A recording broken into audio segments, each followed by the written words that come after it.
to listen to the incomparable Win Twice Wrestling Podcast with your hosts, Scott and Holly. We always go over, brother, and that's the bottom line. Dig it? So, sit back, relax, and prepare to be entertained.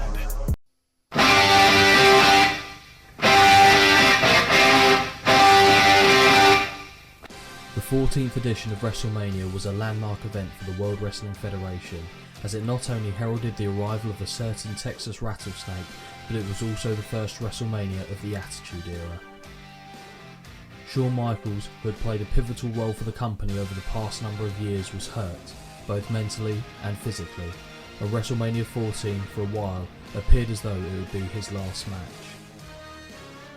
Stone Cold's year-long march to the top of the card after his excellent submission match at WrestleMania 13 against Bret Hart couldn't have culminated at a better time.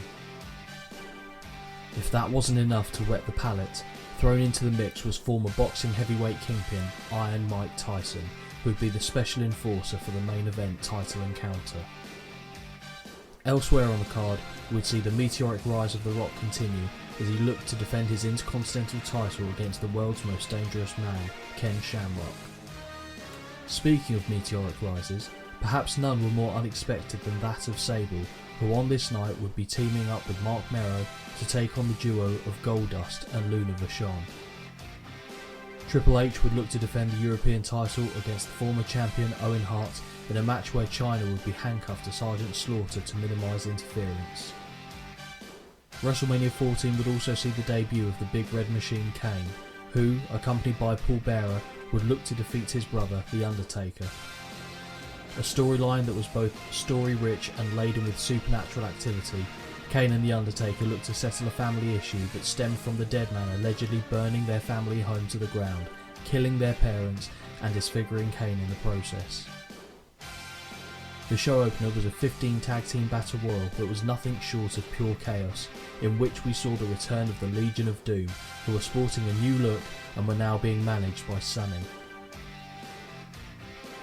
WrestleMania 14 also bore witness to another first, as Taka Michinoku looked to defend the light heavyweight title against Aguilar in a high-flying match that was full of international flavour. This, however, was not the only first, as the event also saw the only dumpster match in WrestleMania history, as the New Age Outlaws put their tag titles on the line against Cactus Jack and Chainsaw Charlie. Whilst WrestleMania 14 may not have showcased the best in-ring product, there are a number of memorable moments from the show that have withstood the test of time and are still used in promotional material today. Within the 12 months since the prior showcase of the Immortals, we had witnessed a great deal of change in the Federation. The new generation was dead. Long live the Attitude Era. Hello everyone and welcome to episode number 38 of the Win Twice Wrestling Podcast alongside your hosts Scott and Holly. Hello. How you doing, Holly? I'm warm. On this warm Sunday morning. It's only going to get warmer. I know. Which is why we thought we'd do this one early to try and not sweat through the chairs and the floor and everything else in the room. I shall try. Well, we'll do our best. I mean, there's a fan over there, but my concern is if I put it on, you'll just hear through the whole recording, which would get on my nerves if I was listening to something. Fair. So I'm going to try and ration it if at all possible. But if it's there if we need it, is the point I'm getting at. Who knew that we could have nice summer weather, eh? Yeah, for 2 days, yeah. I don't know. We've had a few days over the last, I'd say, since mid-July, we've had a few baking days, I'd say. Yeah. And last year, we didn't really get a summer apart from the late one that we got that went into September. So that's enough from the weather section. Let's move on now to the rest. Are we? But I was going to say, it's one of those things, like, you always talk about it as being like inherently British. The other one is if you walk around and you smell a barbecue, you have to say, ooh, someone's having a barbecue. You can't let that smell go uncommented on. It really is one of those things. I saw, just really going off topic now, but I saw a video yesterday where it was this guy, I'd say he's probably his mid to late 30s, and he said, things you did as a kid and don't really know why you did it as a kid. And like all the stuff he was doing, apart from one, I was like, yeah, I did that. So one of them was like, you know, you get those pins and then you just loop it through the top part of your skin. Oh god, that's vile. It is, that's but like all the guys, like a sewing needle. Yeah.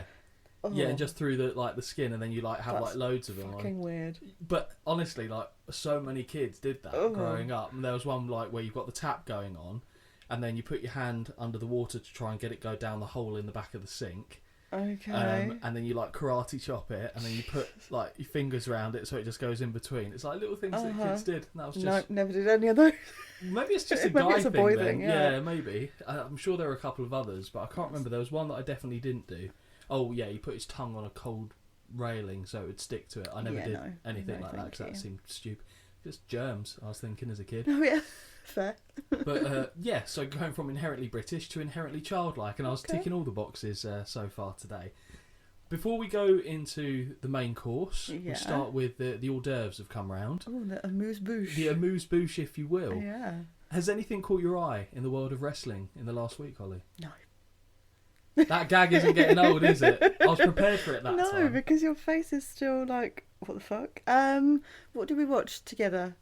Help me. SummerSlam? Yes. Yes. I was going to let you struggle on that. Yes, we watched that. I enjoyed that. Yeah. Some parts more than others, but I did like it. What parts didn't you enjoy? What parts didn't I enjoy? I'll be honest, I don't really remember. But I remember the bits I did enjoy. Okay, so let's go for the converse. What did you enjoy? Logan Paul, LA Knight. Give me that all day long. Yeah. Why do you hate him so much? Hate who? Logan. I don't hate him. He's very good. He's taken very well to it. Yeah. My problem with it, I don't even mind him having these matches, is don't give him a title if he can't defend it. Yeah, if his enough. schedule doesn't allow for, and I think this goes for everyone, even when Reigns was fucking around doing it. Yeah. If you can't have one title defence in a month, don't give them the title. Give them matches, give them feuds, fine. Yeah. Like, I have no issue with him having a SummerSlam match. And to be fair, I figured he was going to lose the title here anyway. Yeah. But he's had the title for 2/3 of a year and he's defended it twice. Yeah, true. No, I do get it. So that's what annoys me. That's the extent of my annoyance. And his face. Oh. There's just something about his face, isn't there? Yeah. Like, yeah, but not in a good way. Like, I don't know. It's just, he knows he's pretty. It's just one of those fuckboy type looks. What else? Oh, I don't need to see any. Yeah, I don't need to see that anymore. It makes me. Fine with it. It makes me so angry for his wife. What I thought was amazing on that was Dom was already a heel, and he managed to turn heel as a heel. So he's like leveled up. He's uber heel. Uber heel. Dirty Dom, the uber heel. Yeah. But also, that I saw someone make a good point. So everyone's like, "Oh, poor Damian Priest, poor Rhea Ripley," which you've just gone, yeah. So you agree with that. But then, if you look at the history of the Judgment Day as a group, the people that turned on them are the people that Damian and Rhea mistreated the entire time. Dominic got turned against his dad by Rhea, who basically was like a succubus for him. Sure. Or incubus. Is it incubus? No, incubus is male, isn't it? Succubus is female. I don't know. Don't worry. We'll go down the ask road. me. Yeah. So she turned him against his dad. Sure. With her lady parts. Sure. And, you know, the power of the vag. The power of the vag, exactly. That's maybe that should be the Shayna Baszler faction name. The power of the vag. I reckon. I reckon that could be the new unit POTV. name. But I think, and Damian Priest was obviously pulling rank on Finn Balor the whole time. And if you remember last year, I think Finn Balor at SummerSlam had a title match, and Damian teased on cashing it in, which ultimately cost Finn Balor the match. Yeah. So it kind of, you reap what you sow. But it's funny how, because they have come out of this looking like faces. Yeah. But it's, well, I've got funny actually that in the show that we're covering today. Yeah. There's a bit where I'm like, how are you the face in this situation? Okay. The way they've constructed it, but I quite enjoyed the Dom thing. I'm behind Dom and Liv. I'm with them over Rhea, which is surprising. Yeah. I'm surprised by this revelation. Okay. But yeah, I thought it was a good show. The one thing that I was saddened by, as you'll know, was we knew there was going to be interference at the end. When Solo comes out alone, you know that the rest of the Temu bloodline are going to come out later. But all I was saying to you at the time was, Cody's going to get some help. Please let it be Jimmy and Jey Uso. Oh yeah, you were livid. And then Roman. I love Kevin Owens. We know I love Kevin Owens. Randy Orton's a thing. Okay, so whatever. Take it or leave it. But he's getting too beefy now, isn't he? A little bit too beefy. I mean, bear in mind, you said this. Yeah, what I mean by that is I don't need to see him running. Well, because he can't. Because his thighs are going to start looks like fire. It's physically impossible. That's why he's got to be so oiled up. Because if they're not oiled up, they ain't moving. But imagine if he does catch a light and he's got that much oil up, he's going to go up like a cinder, isn't he? Like instantly turn into a waffle cone. But yeah, I just didn't want to see those two come out. I'm done with them getting involved in this storyline. But I did see from the shows this week that they have set up Randy Orton to be going against Gunther for the world title, and we've got Kevin Owens to go up against Cody Rhodes at Bash in Berlin. So I'm looking forward to the KO match. I think that'll be fun. Yeah. The Randy Orton Gunther one, I'm sure it'll be fine, but I'm not overly excited about it, if I'm being perfectly honest.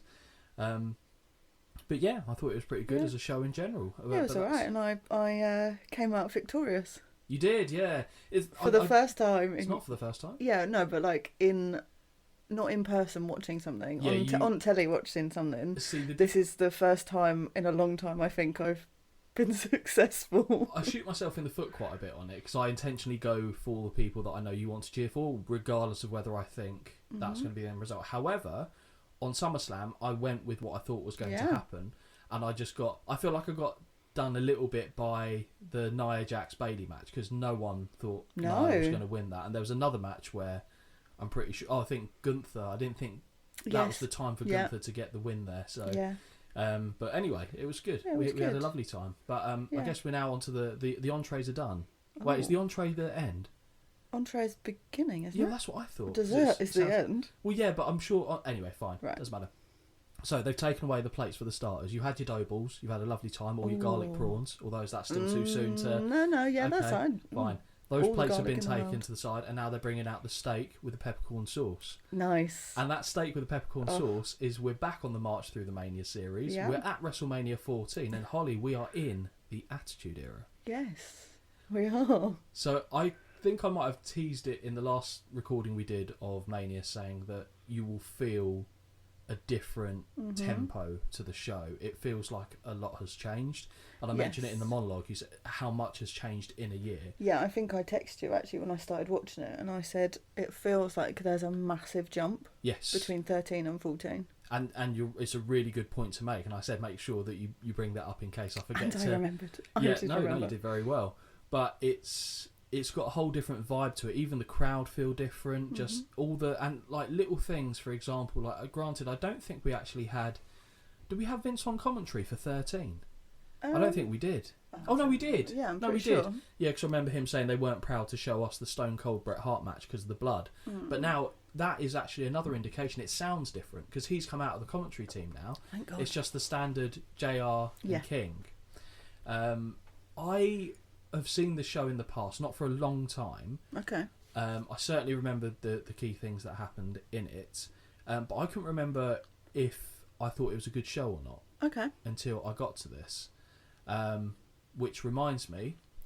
So you would have seen a seamless transition there. You wouldn't have even noticed I've gone away, but I had to pause the recording because I forgot to get the star ratings, and it was only as I was twatting on about things that I thought, oh yeah, I didn't do that. Let's go and finish doing my job properly, shall we? And I looked away. You did, yeah, I asked Holly to look away, only because, not because of anything sordid, it's just I like to see her genuine reaction as and when those scores are revealed, because oftentimes with Dave, sometimes like Holly will be bang on and I'll be near enough, but other times I cannot see how he's landed, whether it's good or bad, how he's landed on that.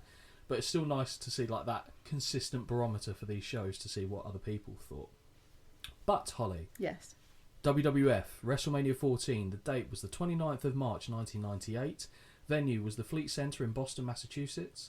The attendance on the night is 19,028, and the buy rate was 730,000, which is a very nice number indeed. So we can tell that we're on the upswing again on the pay-per-view front in the land of the WWF. And it's got a tagline, and it's a bold tagline, I'll be honest.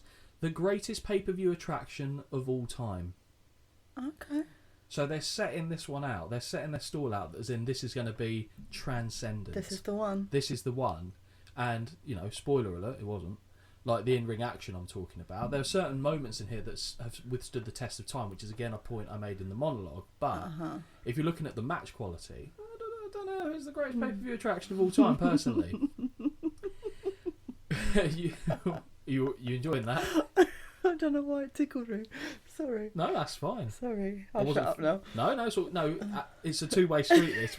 I need communication. Yeah, but I'm providing nothing apart from fucking laughing. Well, at least you know that The Rock's in this one, so you know. Oh, so I know someone. Exactly, yeah. Fucking dick. I love that you still get angry about that. It's fantastic. So as we enter 1998 in the World Wrestling Federation, we're now fully in the swing of the Attitude Era. Holly, are you becoming more familiar with the March Through The Mania surroundings at this point? A little bit, yeah. I think you know most of the cast of characters as well at this point. I do. I quite like the fact that you have now got in your repertoire of knowledge on wrestlers. You can pull out people that were in the 80s as well. And this, when Holly and I, before we did the podcast, before Holly and I obviously started doing anything like that, we'd still talk about wrestling. And if I referenced anyone prior to 97, Holly would go, who the fuck's that? Yeah. Literally, word for word, who the fuck's that? And now I make these same little jokes in the office for my own benefit, no one else's, and I'll hear Holly go... laughing along like fucking Muttley. Yeah, it's not quite like Muttley, but it makes me feel better about myself, so thank you. With what we saw at WrestleMania 13, were you expecting a change in the feel of the product with 14? Until I started watching it, I had no preconceived ideas. Yeah. Or preconceptions. Either way, you were fine. Hear the doubt in my voice. Yeah, it was the look on your face like, is this right? I think that's a word. Say it with enough commitment. Yeah, so I didn't really think anything of it. Obviously, when it started, I was like, oh, okay, this is a bit different. It didn't feel quite so grand for me. Really? Yeah. Why? What about that? I think... That's an interesting point. I feel like I'm used to it now being a bit more glitz, a bit more glamour. Okay. A bit more... Like, there was loads of pyros, like, that's fine. But it also felt a bit... Gritty? Dark. Yeah. Weirdly, I don't know how else to describe it. What do you think of the colour scheme? Because I don't actually touch upon it. What, just the... So it's got the red... Red and black, isn't it? Yeah, but I don't think I've...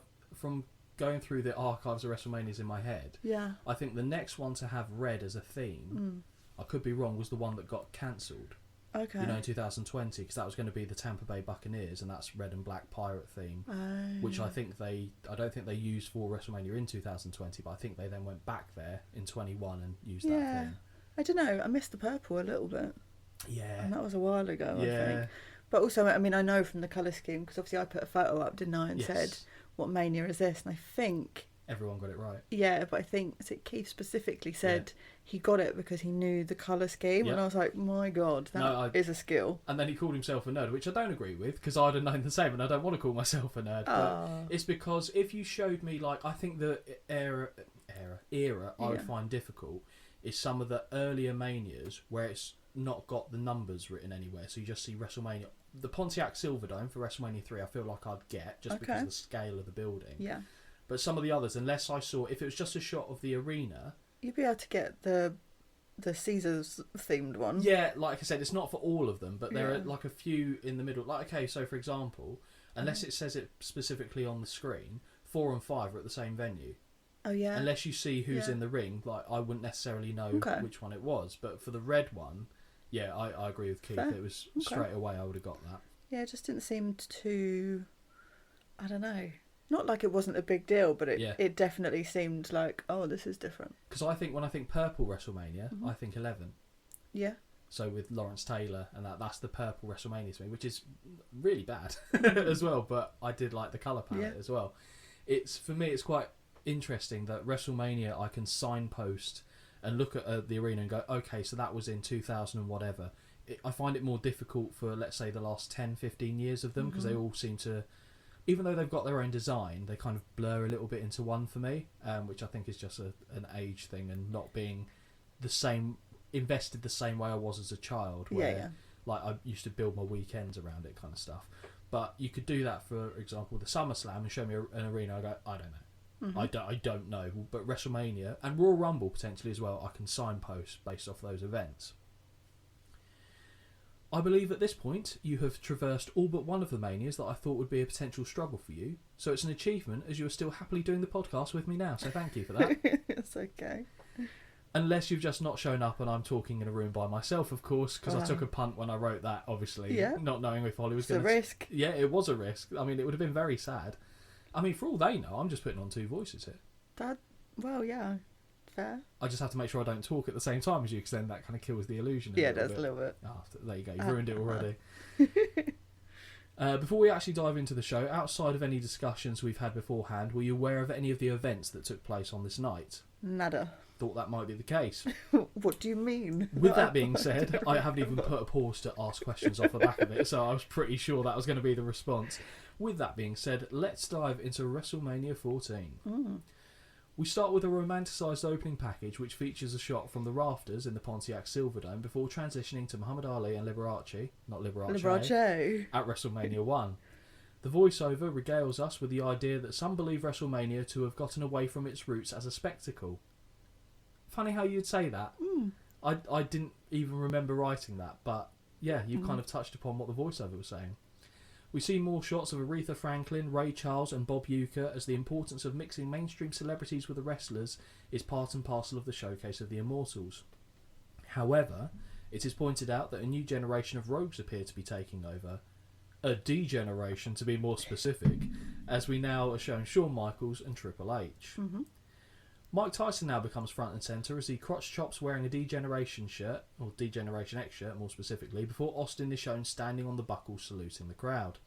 We also see Shawn Michaels lying in the middle of the ring wearing boxers, humping the air. Holly, give me your thoughts on this please now. So weird. Yeah, in the first literally 3 minutes, I'm like, what the fuck is going on here? Yeah, it's weird. Yeah, it is weird. From here, we see Tyson shove Austin before Iron Mike celebrates with DX. The action now shifts to focus on the two combatants in the main event, Austin and Michaels, before relaying the importance of the title they're competing for.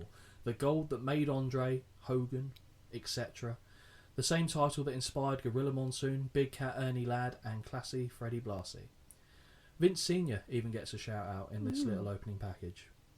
The footage returns to Shawn and Austin, and we revisit the incredible sight of Austin locked in the sharpshooter with blood trickling down his face. Now, Holly, something I didn't mention at WrestleMania 13, which is a very worthwhile story to point out, I think, regarding the blade job. Oh, right, yeah.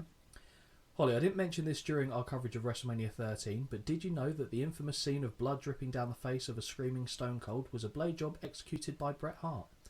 Bret was the one to do the honours, and it may just be the best, and as a result, this lives on vividly in the memories. It was just such a perfect moment. It was really well done as well. And watching the match, you wouldn't have known he did it, I don't think. No. I don't think there's anything obvious. I assumed that he'd done it to himself when he went over the timekeeper's table and hit his head on the barricade. So, really well done from all parties there. And I think, was it actually you that told me that as part of a present that Stone Cold gave Bret? Yeah. It was the framed photo with the blade. Yeah. Yeah. Really good. Really like that story. So thank you for sharing that. As the video package concludes, we transition to the four-sided red WrestleMania logo spinning like dice that have been thrown. We briefly see that M&M's are sponsoring the event, although it doesn't get shouted out again, I don't think. No, it doesn't. And there's no Eminem dart match. No, there's Eminem blindfold match. Yeah. Although we do get some fucking mad little stipulations in matches. Well, one specifically. But yeah, so I thought it was worthwhile mentioning that. And then the screen flashes and we are gliding down a carpeted runway with infamous WrestleMania moments that are lining both sides of the aisle. We make it to the end of the hall and we see the new on WrestleMania, I don't know if you saw this, on the WrestleMania, well, the scratch WWF logo.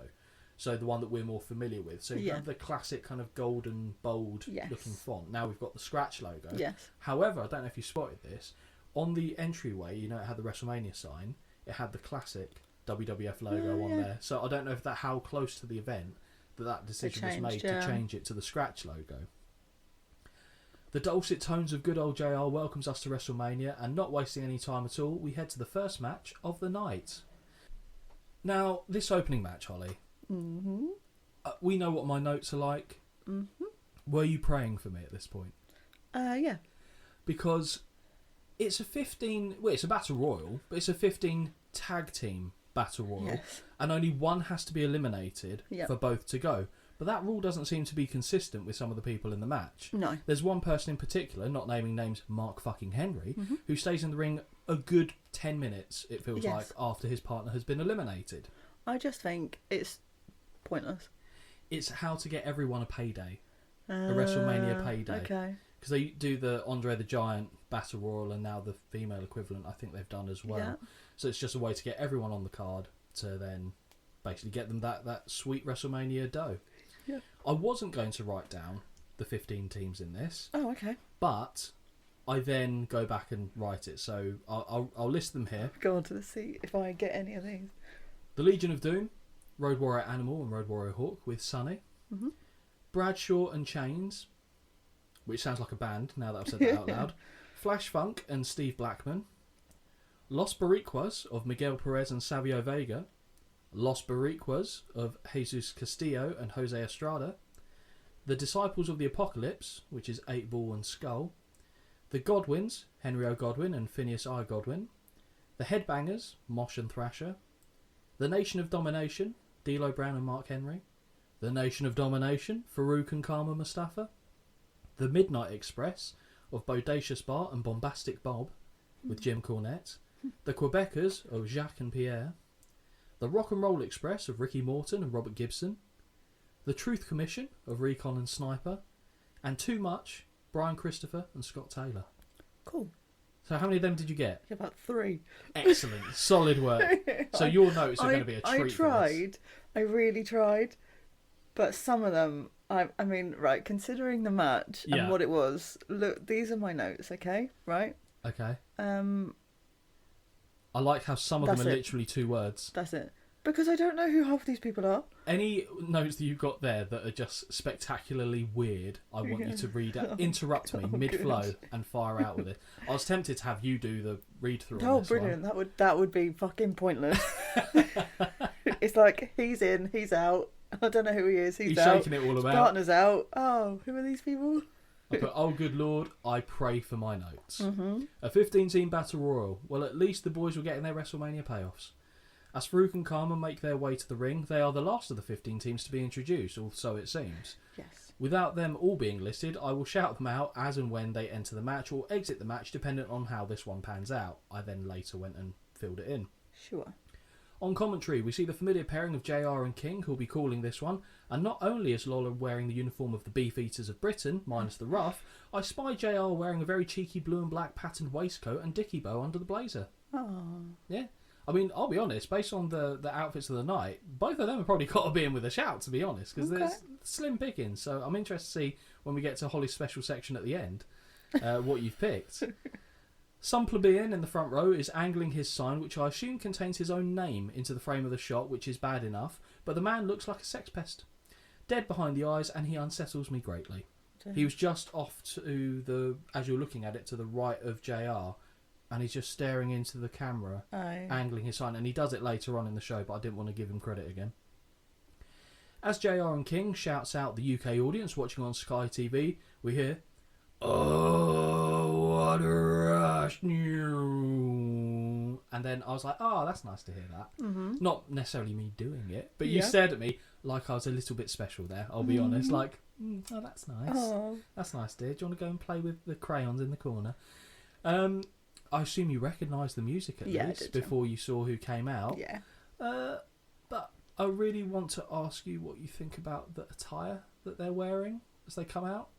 Can you even remember it? The bike helmets? Oh, yeah. I mean, I just don't really care. Neither here nor there for me. I would be honest, I was very distracted on what Sonny was wearing instead. That was going to be my follow-up question. Not wearing. My God. Jesus, these WrestleManias do nothing but make me feel fucking insecure. Have you seen her now? God.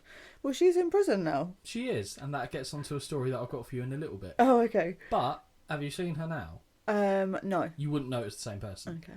You wouldn't know it's the same person. Well, this was a while ago. She looks like a Tennessee mother of like 8 who has like a ranch, and like they're all cowboys and they go and do their stuff, and then she feeds them. Like there's a chef show in America, I can't remember what it's called, but there's a red-headed chef, and I feel like that's the life that she would have been living. Obviously, I am very wrong, but looking at her physical appearance, that is where my brain goes with it.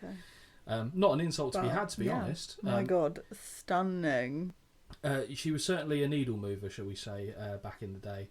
And I think I don't really comment on her that much apart from the story that I've got. But We're now informed by Howard Finkel that the mystery team entering the Battle Royal, which I wasn't aware there was one, is the Legion of Doom, who are led to the ring by Sunny. And it's like a kind of red and silver flame bra and little pants. I can't remember what the pants were. It's like I don't know how to describe it, but it's all looks like metal, doesn't it? But it's like a grass skirt theme, if you know what I mean. Like nothing frills at the sides, but front and back, like just stunning. Before we get into the entrance gear of Hawk and Animal, which I've got a couple comments on, Holly, have you heard of Sunny before, and what do you know about her? You mentioned that she's in prison. I won't ruin the story if you're going to tell me a story. But had you heard of her prior to? Yes. Okay, fair enough. So I've got a story for you. I'll act surprised.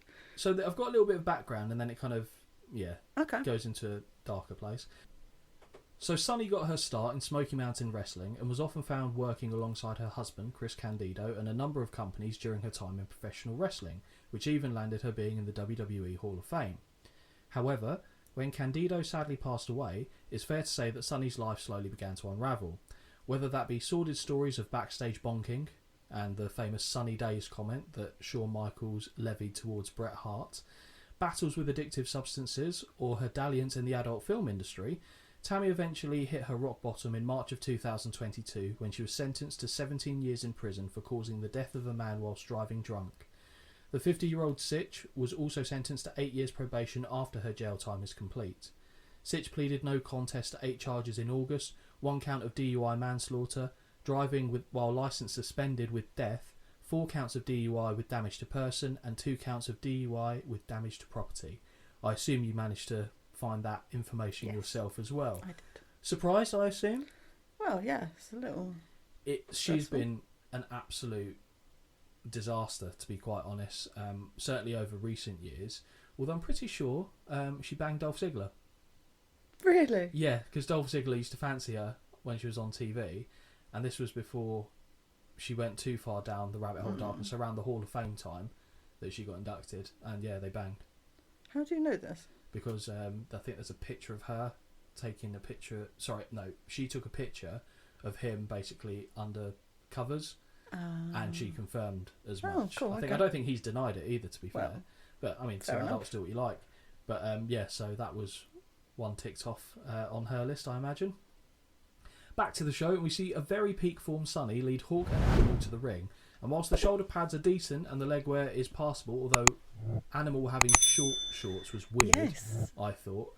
I seriously cannot get behind the helmets they come to the ring in. It's just crap. Okay. It's odd. I don't get it. As they enter the ring, both men look to take a misstep. So, they climb the ropes to celebrate. Well, not celebrate, but to, greet the crowd, I guess. And both of them can't quite find the second rope as they go up. And I assume that's because the peripheral vision of the helmets is limiting them, which is another reason why I don't like it. Sunny, in her striking flame top, plays cheerleader for the duo in the middle of the ring and dances along as the fans chant LOD. Mm-hmm. And she's like almost hypnotising as she's dancing. You can't not focus on what she's doing, especially when it's side on, because you're worried like something's going to fall out, to be perfectly honest with you. Where have we got here? Fuck this shit. The bell sounds and all of the men swarm the ring at the same time, and I don't know if you're aware, Holly, but this is often a clip used when promo packages of the Royal Rumble are put together, discussing the number of men involved, despite not being taken from an actual Royal Rumble match. I didn't know that at all. So are you aware of the promo packages I'm talking about? Before the match itself, they go 30 men in the ring, and then it shows all these people swarming each other. That's from this clip here. Okay. And it's nice to be able to kind of, signpost that, because I always thought that's not a Royal Rumble that I've ever seen, but I never attributed it to this match until just now. Holly, you may have also spotted a long blonde mulleted hardcore Holly discussing with Jim Cornette on the floor before the match started. Yeah. As you can imagine, this match is pure chaos, and it's just a sea of punches and kicks. Yeah. We see Savio Vega walking around on the floor outside of the ring on the hard camera side, but I don't know if there was an elimination. Moments later, we see Savio had got bundled over the top, and indeed he and Miguel of Los Boricuas have been eliminated, courtesy of Brian Lee, or I should say Chains. We see Recon and Sniper have been eliminated, courtesy of their former ally Kurgan, who exits the ring right after screaming, The fuck did he say? I played it back 4 times and went, nope, there's nothing discernible that I can pull out from there. Not got a clue what this beast of a man said here, if I'm honest. Holly, an interesting fact about Kurgan. You may think you've never seen him before, and I guess in terms of wrestling you wouldn't have. However, if you've seen the film 300... No. You have indeed seen this man. Kurgan played the monster that the Persian army brought chained up to the battle. The man that towered over the rest of the army and went to battle against the Spartans. If you ever see that film, you'll know that's now Kurgan. Okay. Back to the action, and we now see a very aged Barry Windham jog his way into the ring. And my God, Holly, this man has aged 10 years in the last 365 days. Look at the poor bastard. His gear as well is halfway between cowboy and Pocahontas. I don't know what's going on there. He's got like a weird kind of headband on. He's taller than me, but he's got my build now. It's just, I feel sad. Because he was decent, you know. Yeah. But, oh dear. Time will do that to you. Yeah, but in a year, Jesus. He makes a beeline for Chains and clobbers him before dumping him over the top to the floor. That is purely because he's partnered with Bradshaw.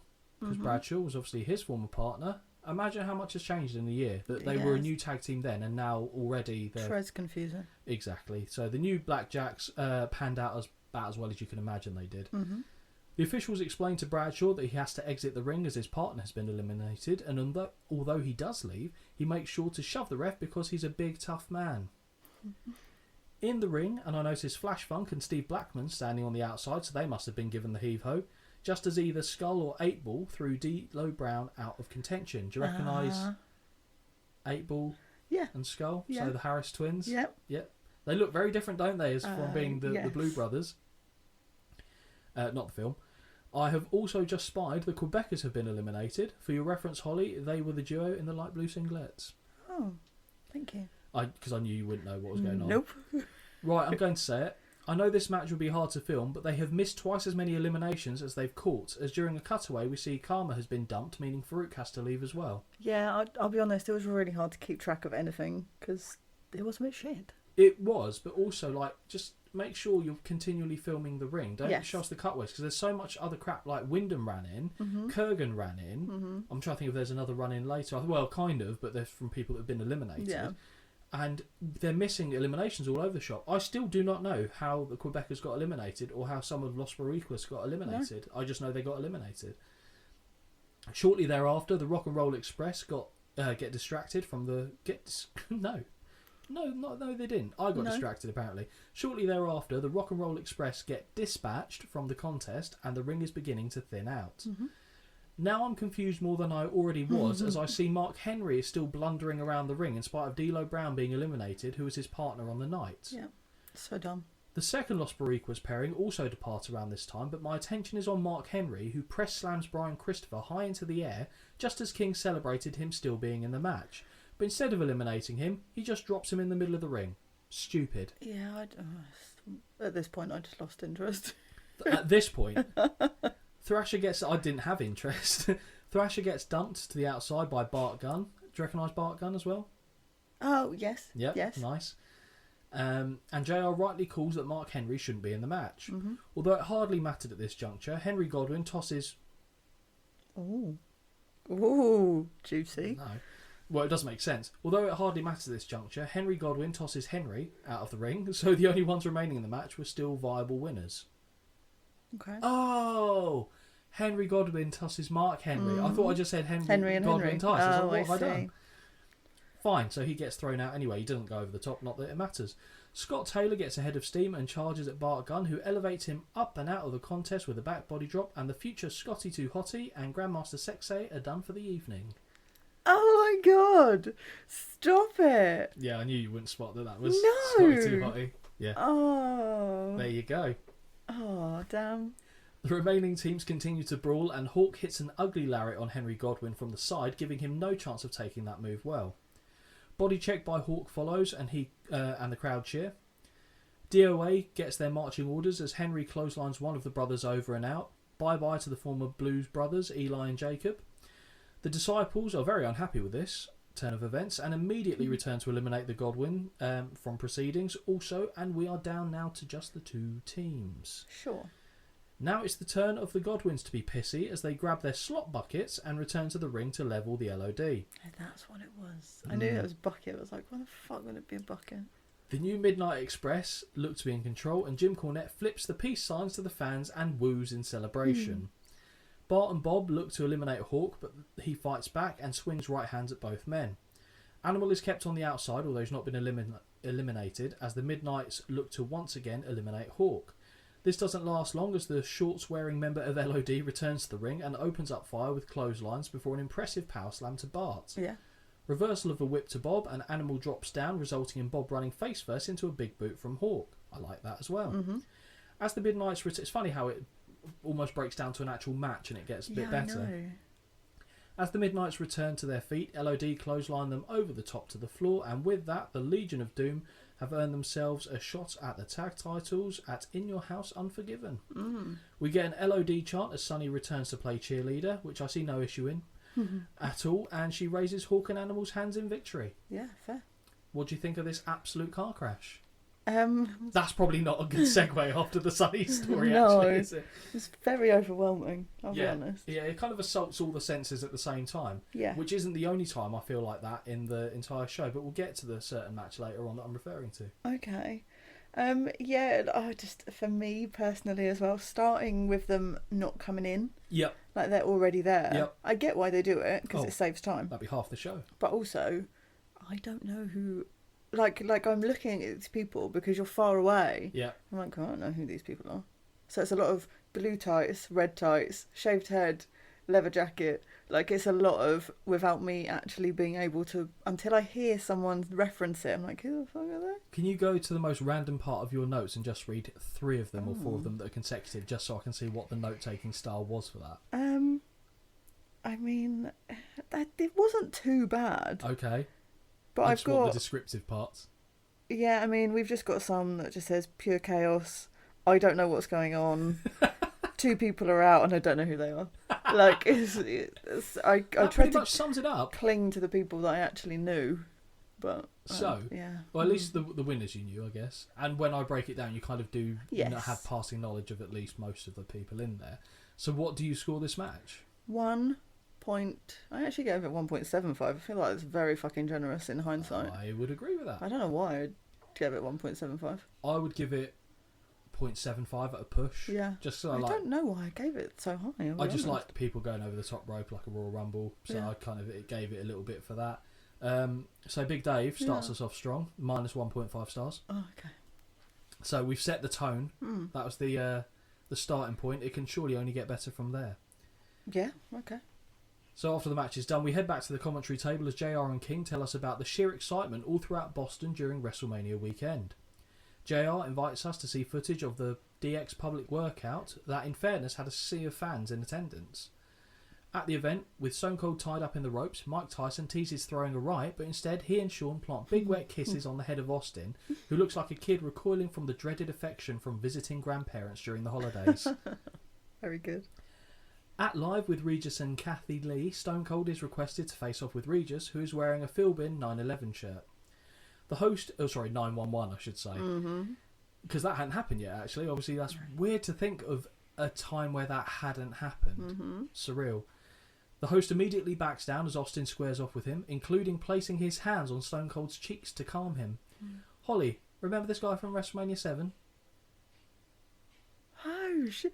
My God, I'm so bad at retaining any fucking information. No, I didn't. One of those hosts with Alec Trebek and then the blonde lady whose name I can't remember. Yes, Oh, God. We also go... as Austin gears off to stare down with him once more, Regis strokes Austin's head, and I think we're all expecting a stunner at this point. It's just Austin really struggles not to break character when he gets the little bald head stroke as well. A little smirk. That was funny. At Champions Restaurant and Bar, Sable and Mark Mero are seen at a table with Sable signing autographs. Yeah. I was looking at the food, I'll be honest. I just saw a plate of like... Did you see broccoli and cauliflower? Yeah, I was going to say a plate dry of... broccoli and cauliflower. Yeah, so it's a steakhouse, so that's a side plate, I'm pretty sure. But I looked at it and went, that needs sauce. Oh, and cheese? Character. It needs everything. No, there were carrots there as well. I think it was like a... Yeah, just... no. Cheesy broccoli and cauliflower, then we're fine. Very nice. Oh, and a jacket potato as well, by the way. Okay. Give it a try. Sure. Fine. Never tried it? No. You're not going to, are you? No. Why? Because I like what I like. Oh, yeah, no shit. Okay. We also see a VIP dinner where King claims he signed thousands of autographs, which, if true, he got mugged off as there are at most 200 people in that room. Match number 2. Yay. Yay, okay. I mean, it was just moving on. Fine. So, this match, Taka Michinoku versus Aguilar for the WWF Light Heavyweight title. Mark this down in your diary. This is the first designated light heavyweight / cruiserweight match in WrestleMania history. Oh. Holly, what were you thinking as you went into watching this match, given your preference to high-flying matches in general?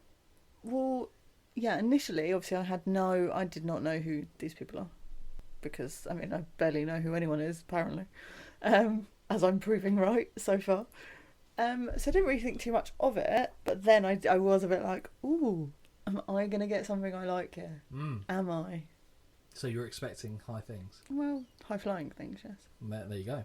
Taka Michinoku was the inaugural light heavyweight champion in this iteration. I believe he beat Brian Christopher in the tournament finals to crown the inaugural title holder. The masked man, known as Aguilar, would later go on to become unmasked in the WWF as S.A. Rios and was the first wrestler managed by Lita in the Federation. The two men slap hands as a sign of respect to start the contest, and we're underway. Collar and elbow to side headlock by Taka, who is pushed off to the ropes. Shoulder tackle by the champion, and Aguilar stays low before hitting a deep arm drag.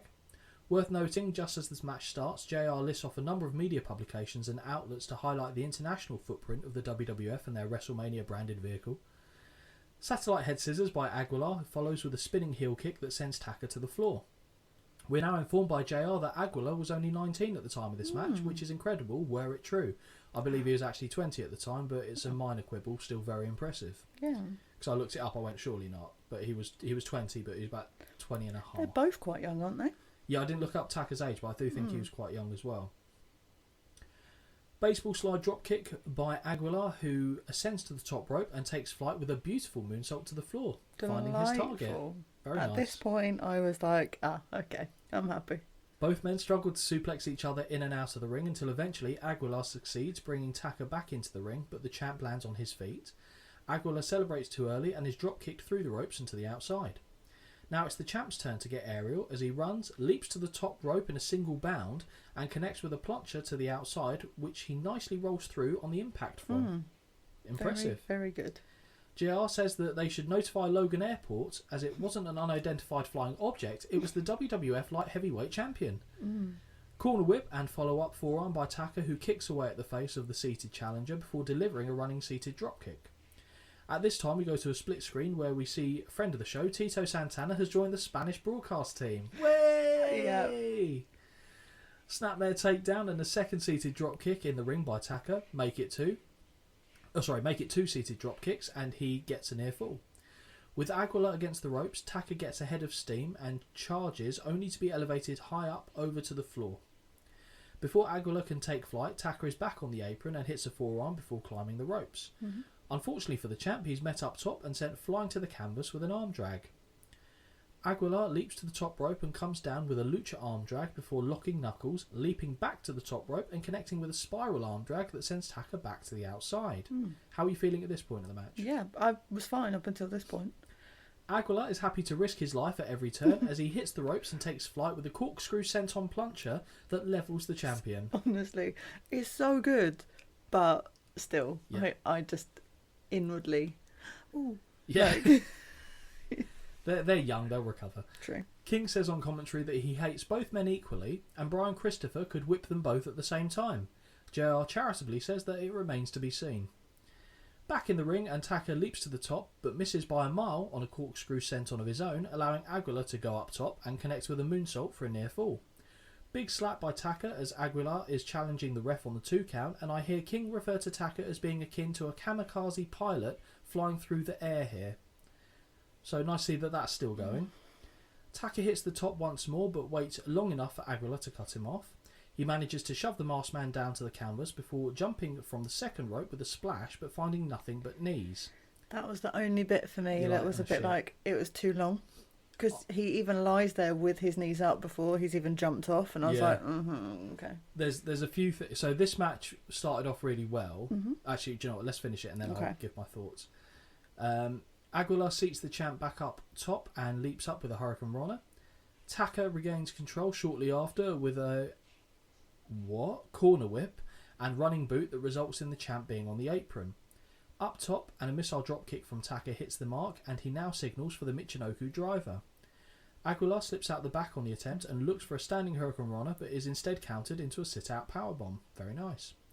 The champ misses with a top rope moonsault, and Aguilar gets a near fall off a rolling cradle pin. Aguilar's turn in this never-ending game of you go, I go up the top ropes, as he jumps from the top right into a drop kick from the champion. Michinoku driver follows, and that is enough for the 1, 2, 3. Taka Michinoku retains the light heavyweight title. We get to hear Taka's I Am From Japan entrance music as the two men show one another respect by raising each other's hand. Mm-hmm. What did you score this match? What were your thoughts? I liked it. I really liked it. I don't know if, had it been somewhere else in the match card, would I have liked it as much? I don't know, but because the first match was so dross, this seemed... I would have enjoyed it anyway, but do you know what I mean? Like, maybe a little bit better. Yeah, the only place I guess you could have put this match would have been first, but then you couldn't have had all the entrances for that match, so I understand it. I gave it 2.75. There were a few little things that were a bit not as smooth as they could be, but also that's fine. I take it. I enjoyed it. But towards the end, I was noticing they're literally going, right, I'm going up now. Okay, now you're going up now. Okay, now I'm going up now. And it was like, okay, we get it. And I'm not saying what they were doing up there, apart from that splash on the knees, which was crap, if we're being honest. I didn't dislike anything they did when they up there, but it felt like I knew what was coming. Okay. Which I didn't enjoy. Yes. The other thing that hindered the match slightly, I think, was the crowd didn't care. Yeah, no, it was deadpan. Sat on their hands. Deadpan. Sat on their hands, didn't really get anything going for it, which is unfortunate because I feel like that could have elevated it a bit. Yeah. Especially with the move that Aguilar did, the corkscrew senton puncher was ridiculous. Very, very good. And this score from Dave, I think, is harsh. Ooh. 0.5. What? Yep. That is harsh. I'd have given it a 2. I would have gone 2.5, but I then started to get a little bit, the repetition of it was bugging me, so I'd give it 2.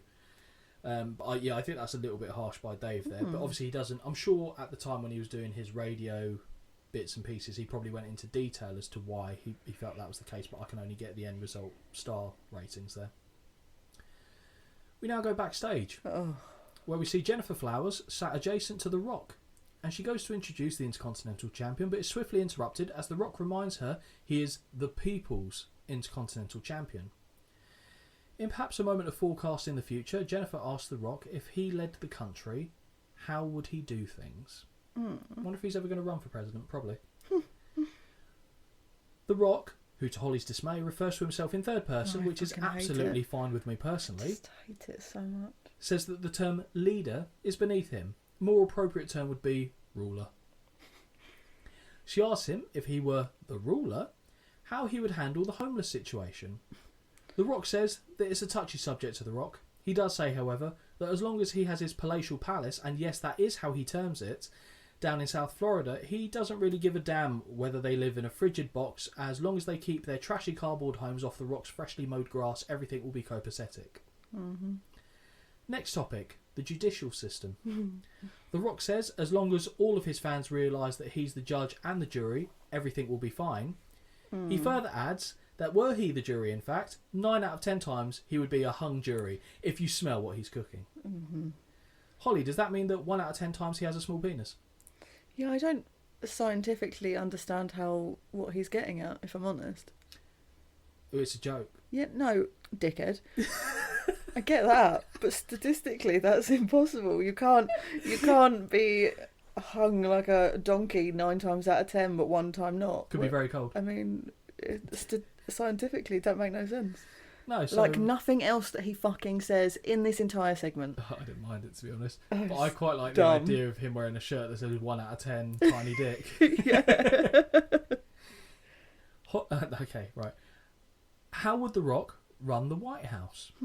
As long as all the interns in the White House beneath The Rock do their job and don't do anything morally wrong, he won't have to lay the smack down in a major way.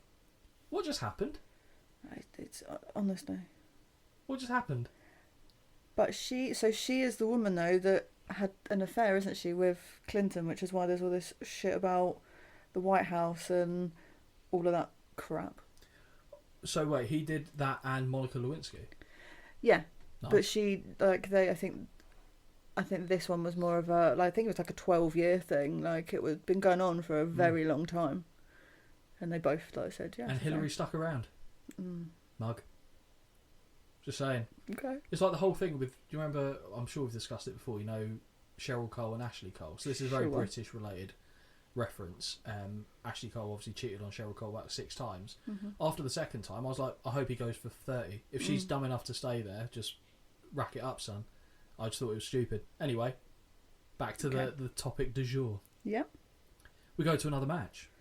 Yes. Triple H with Chyna versus Owen Hart for the WWF European title. Again, what were your thoughts about this match? We've seen Owen Hart. You like Owen Hart. I do. We've seen Triple H. You like Triple H. I do. Oh. I do. Not yet. Okay, so he needs to be wearing his pants and have his water spitting routine. Yeah. Okay. Yeah, that's when it hits for me. He's still in his long tights and I forgot, like, it's so silly, but like his hair when he has it like this, it's so neatly like put back. It's just, I don't know. I'm not.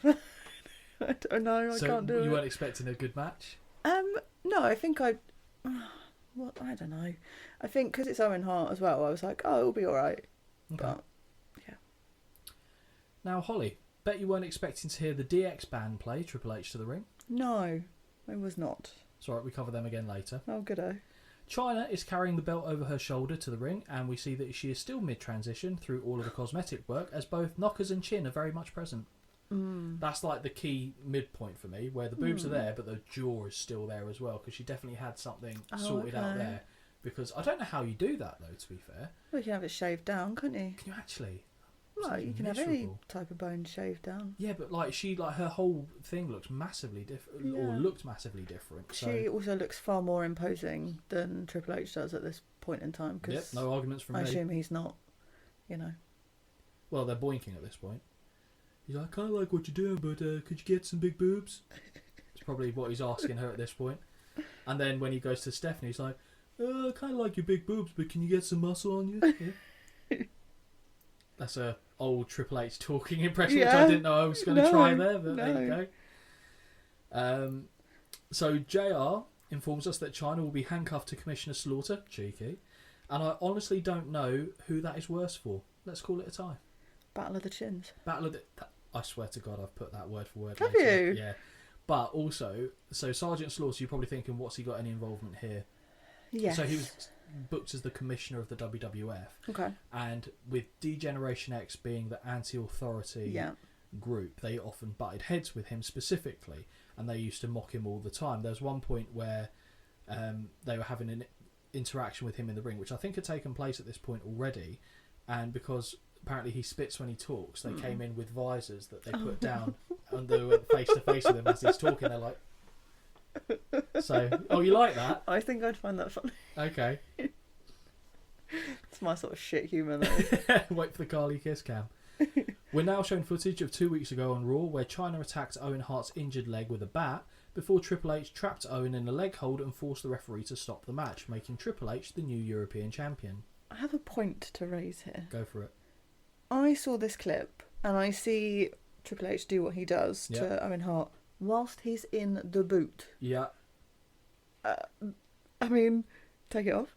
Well, no, because he's injured. Yeah, but don't have the match, I'd say. Well, yeah, I mean, stupid. But also, like, if you've got a protective boot on anyway, what are you doing? It's just fucking stupid to me. But never mind. I'll be honest, I thought it was dumb. Stupid.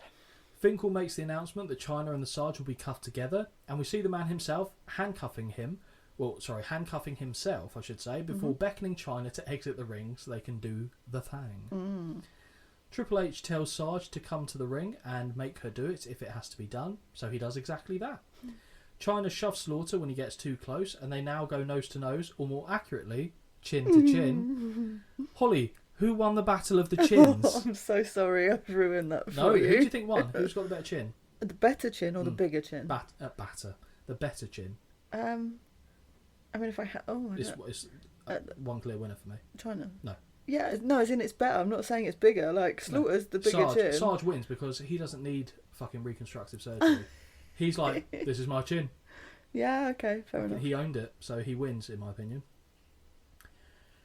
Where do we go from here? As Chyna looks away, Slaughter slaps the cuffs on her, and we hear the music of the challenger, who now makes his way to the ring. A very unspectacular looking Owen makes his way to the ring, and there's just something about the way he carries himself. He looks like a beaten man, and it makes me sad. Because this is obviously post-Montreal Screwjob, which took place in November 97. So Owen didn't really want to be there. Right. Afterwards, he said to Bret, he said, I'm going to quit and leave. And Bret goes, no, think about your family, do the right thing, you know, carry on. And he just, I don't know, it just felt... Yeah. It almost looks like a man who's marching to the gallows. And I know that sounds really morbid with the fact that he... I don't know what that means. So, like, marching to his own hanging. Oh, okay. So... Obviously, with what happens next year with him passing away, I just look at him and going, it doesn't feel right. Yeah, like I get that. And I'm thinking, but then again, I really like the King of Hearts, you know, like the WrestleMania 10 era Owen Hart. That was the best part for me of him, and it just looks like a different animal. He wasn't even that old then, but I feel like he looked quite old. Yeah, he just looked weathered, like tired. Yeah, and over it, I guess. It just made me really sad, and there's talks about his wife, Martha, was basically saying that he was just trying to get enough money so that he could retire and stop wrestling. Yeah. Was effectively all he was doing. But sad times. But yeah, it's the first time I've seen it and I've gone, like, I didn't notice it at the last WrestleMania, but here I really felt it. JR points out that Owen is walking with a limp, and I'd like to point out he is walking without an upper lip. Looks really weird. Like, he's kind of got like a little tash, but not quite, but there's no upper lip. And I was like... Okay. And all I was doing was trying to see his upper lip. That's so funny, of all the things, that's what you noticed. Yeah, it really was. Yeah, very strange. With Triple H distracted by Chyna on the outside, Owen slides into the ring and double legs the champ to start the contest as he unloads with mounted rights. Corner whip and big back body drop by the challenger, who follows with a clothesline. Corner clothesline follows, and Owen gifts us with some Sesame Street punches from the second rope. The only man to do so on the card. JR tells us that this is Owen's 7th WrestleMania, and the Rocket hits a standing Hurricane Runner on Triple H that gets a near fall. Reversal of a whip sees Owen run into a back elbow, which is the first bit of offense out of the champion. Kick to the midsection. Oh. I don't even know what word I've tried to put there. Come on. So I'll read it as it says, and then I'll try and work out what I meant to type. Kick to the midsection, sedans Owen. Sends. It is sends Owen to the outside. And Chyna looks to take a free shot, but Sarge yanks the cuffs and drags her away, which was actually very nicely done. I thought that was really good. Yeah. Owen taunts her by pointing at his chin, which I don't know if that was taunting her chin or what, but he's just like, yeah, have a swing at me, which was funny.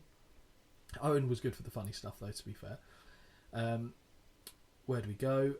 And he sidesteps Triple H, who jumps from the apron and lands on the guardrail.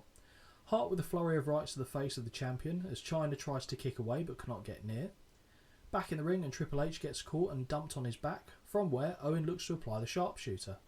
Hunter fights the position and eventually breaks the attempt courtesy of a thumb to the eye. Boo. The champ looks to keep the advantage but walks into a mule kick from Owen, who ducks too early off a whip and is caught with a face buster. Is that the knee thing? Knee to the head, yeah. I can never remember what that is. I know, that's going to be the new electric chair for you, isn't it? Yes. Running clothesline from Triple H. Owen eats the buckles and tastes a couple of DX seasoned chops from the butcher's counter as well. Triple H now stomps away, causing Owen to wilt in the corner before crotch chopping, offering a piece of the Degeneration low-hanging salami. Owen manages to duck a clothesline, but is dropped with a high knee that follows and has to kick out at 2. Sorry, that tickled me, that did. What, the low-hanging Degeneration salami? Yeah. Suplex by Triple H, and the champ is taunting the crowd before dropping a knee to the top of the head. Face first off the buckles goes Hart, but he looks to fight back with rights and kicks as the crowd chants his name.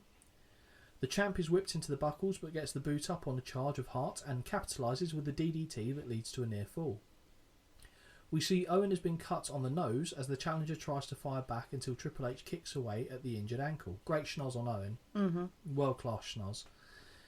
The champ goes to work on the ankle and has a step over toe hold that has Owen screaming in pain. You can really hear him scream. Yeah.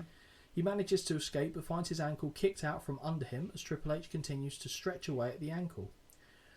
Owen briefly escapes, but the champ is quickly back on the ankle as he kicks away at the joint over the middle rope. Owen begins fighting back with right hands and rams the shoulder into Triple H's midsection in the corner.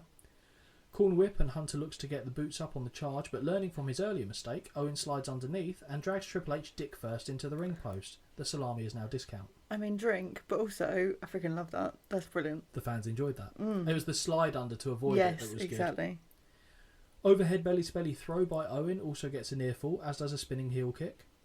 Strong corner whip sees Triple H nearly go up and over, but instead he staggers to catch a kick, but be caught with an enziguri, which dumps him on his shoulders awkwardly. He tries to flip over, but he doesn't get enough momentum, so he kind of lands in a heap on his shoulders and neck, which I thought you'd be particularly unpleased by, or displeased by. Where do we go there? Both men are down, and Tim White begins his count as we see Chyna trying to strain and get into the ring. Owen makes a cover, but only a 2.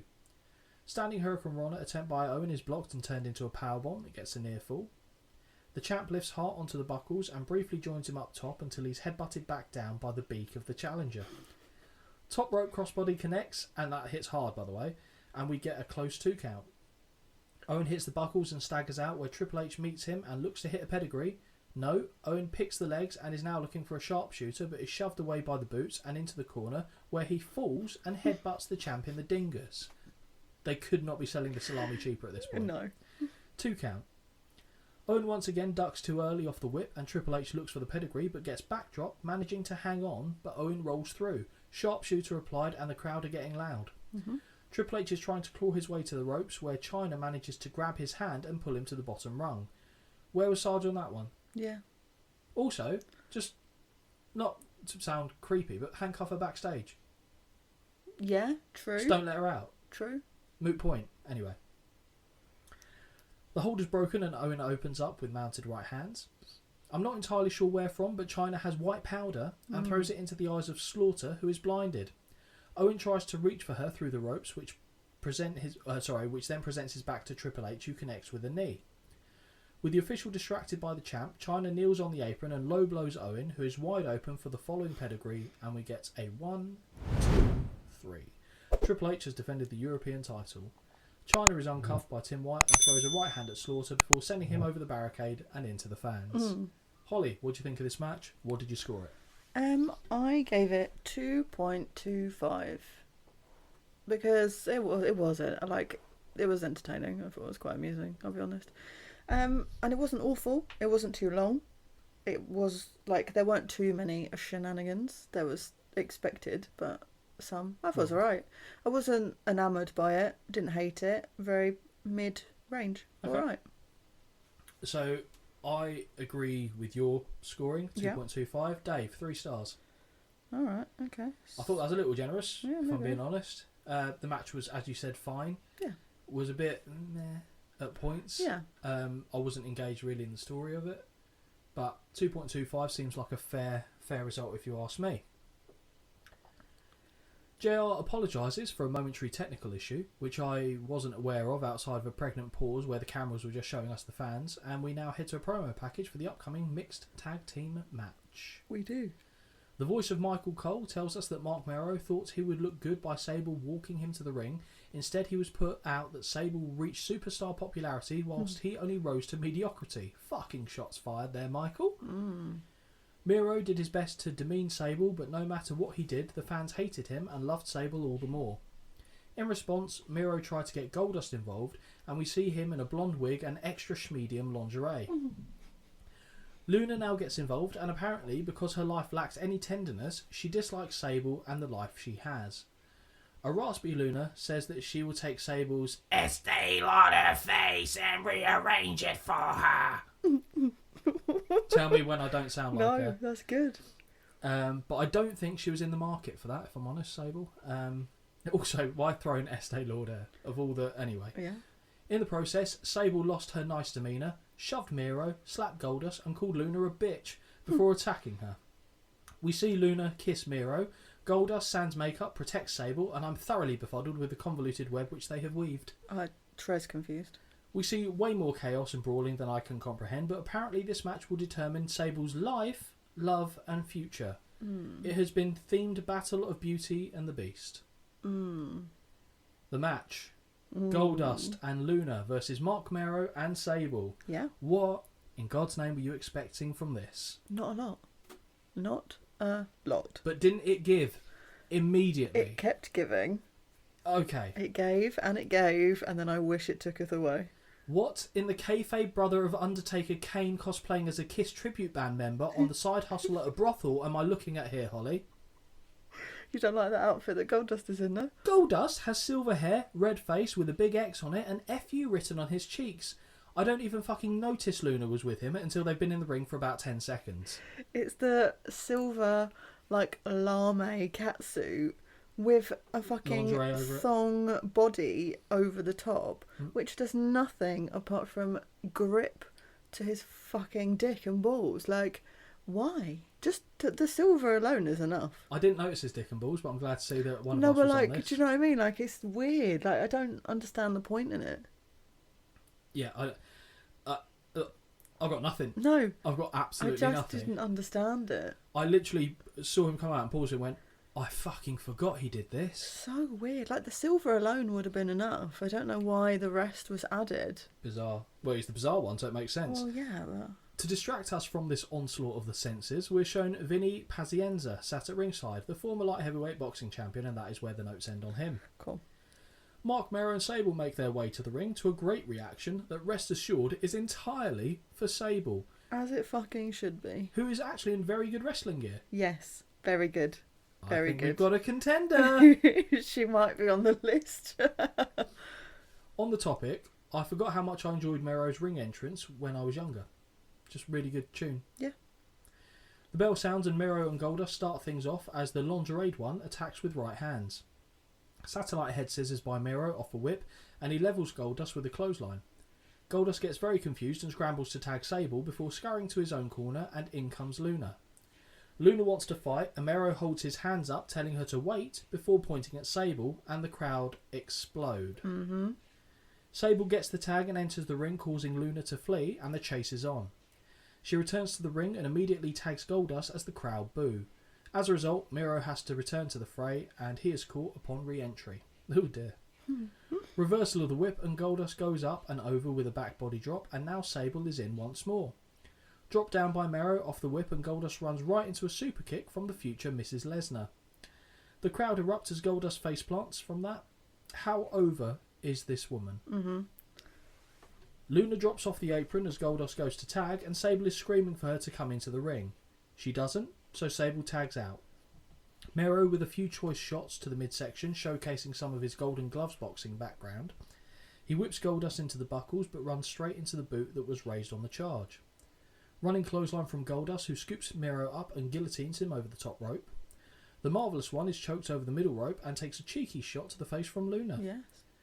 Off a whip, and Mero connects with a running crossbody for a count of 2.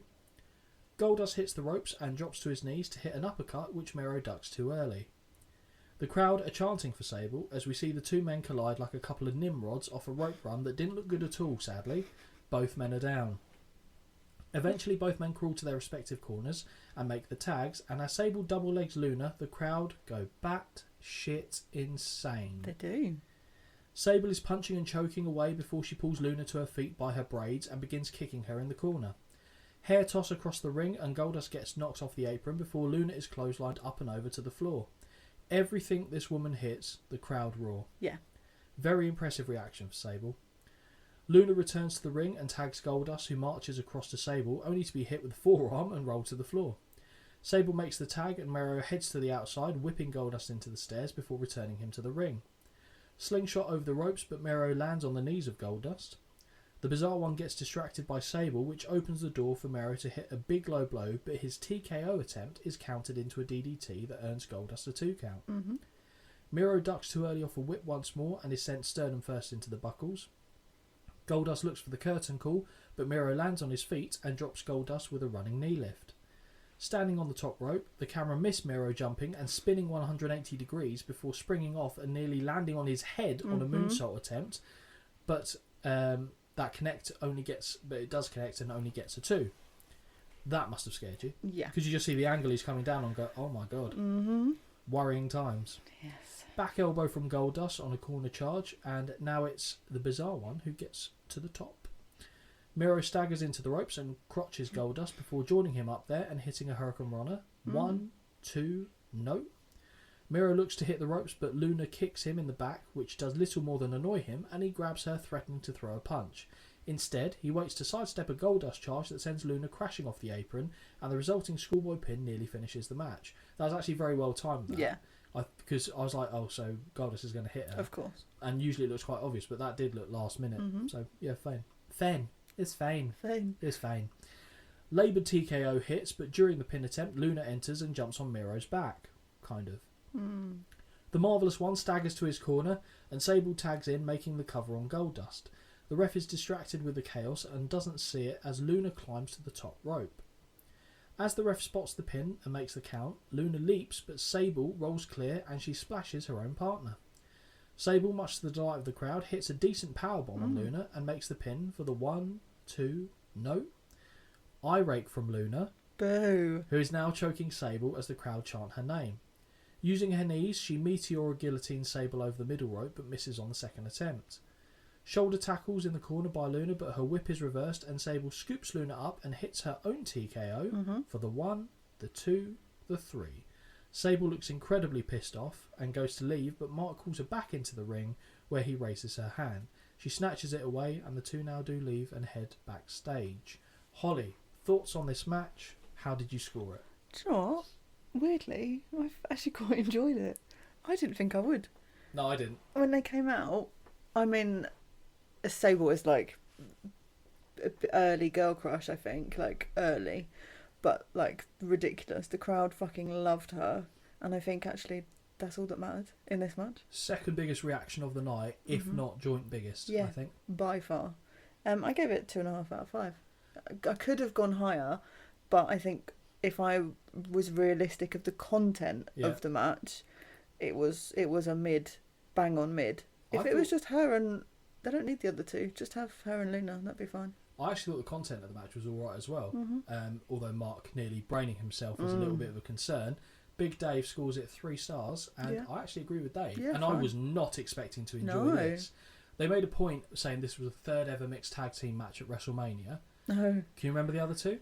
There was one with Savage and...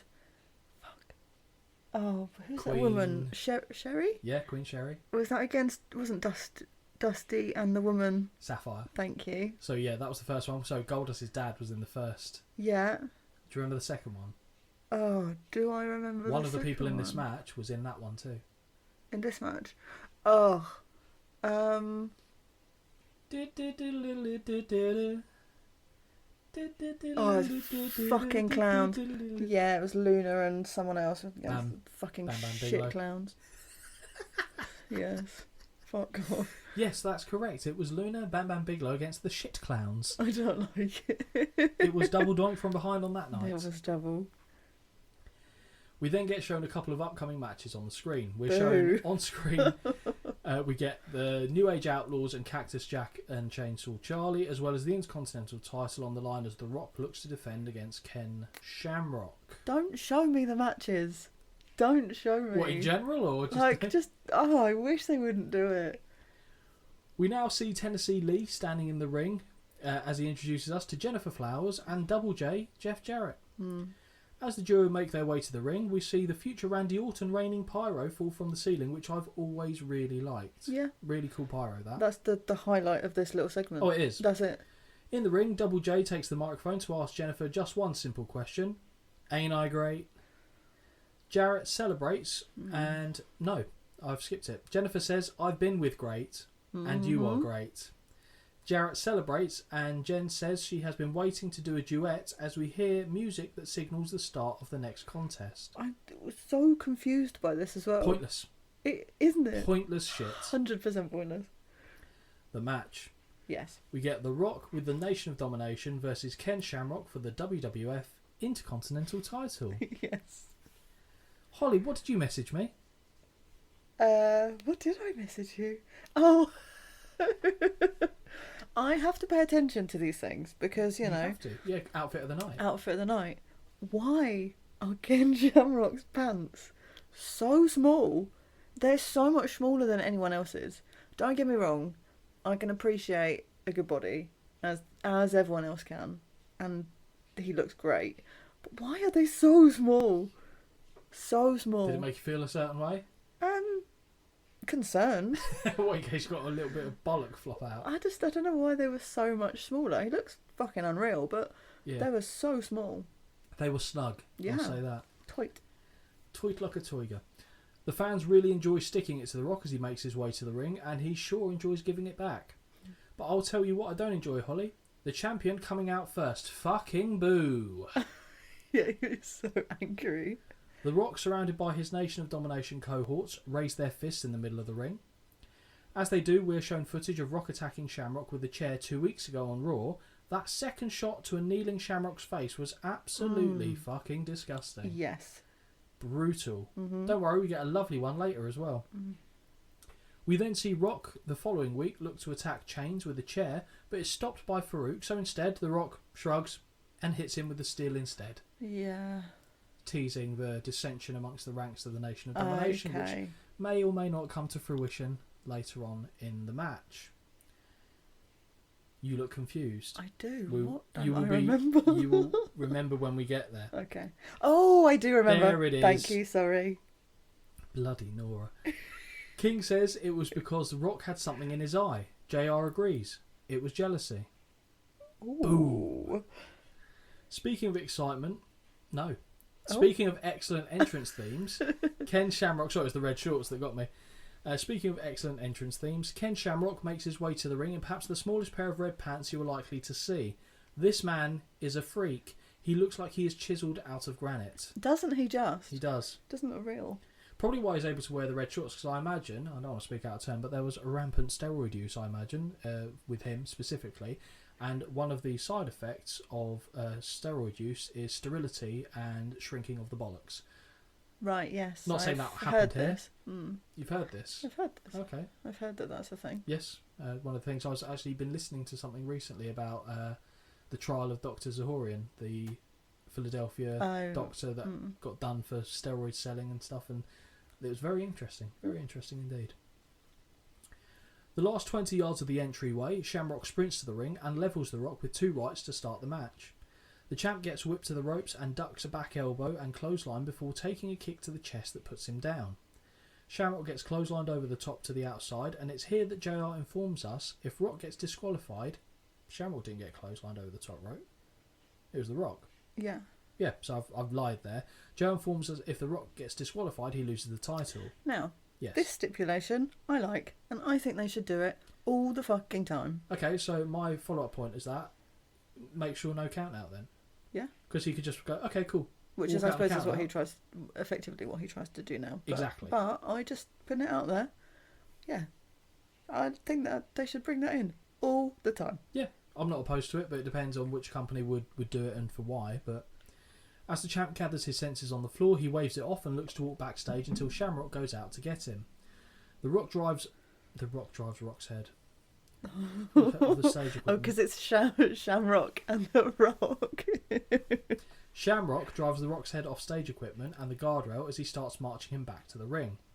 Wary of not being able to win the belt on a count out, Shamrock slips under the bottom rope to break the count, but when he returns he walks right into a right hand from The Rock. Shamrock fires back, but Rock goes to the eyes. Boo. There it is. So fucking boring. Why is everyone doing this? It's the Attitude Era, baby. I hate it. He looks to smash the challenger's head off the stairs, but this gets blocked and instead he eats the steel. Back in the ring, and Rock reverses a corner whip, but Ken comes charging out with a pair of clotheslines before hitting a standing leg lariat. Mounted punches from the challenger, who now bounces Rock's head off the canvas. As he closes in for more punishment, Rock grabs him by the tights and pulls him through the ropes to the outside. Rocky sucks, Rocky sucks, chant as he whips Shamrock into the steel stairs before they return back to the ring. Body slam by the champ, and we get the People's Elbow before it was called the People's Elbow, and that is only enough to get a 2 count. Yeah. What? It's just funny to see it then. Well, there's no setup. And it's, weird. Yeah. Shamrock fights back with right hands but misses on a clothesline before he uses Rock's momentum to send him sailing over the top to the floor. Back on the outside, and Shamrock levels him with a clothesline before Rock is rolled back into the ring. Before Ken joins him, he grabs a steel chair, and JR is right when he said this is not a smart move. Referee Jack Doan grabs the other end of the chair and warns the challenger that this would cost him the match. Shamrock couldn't give a shit and shoves the official away, causing him to land face first on the bottom buckle. What this has resulted in is Rock having the chair, and he swings for the fences right at the head of the challenger, knocking him down hard. Brutal. Don't like that. Brutal chair shot. Don't like it.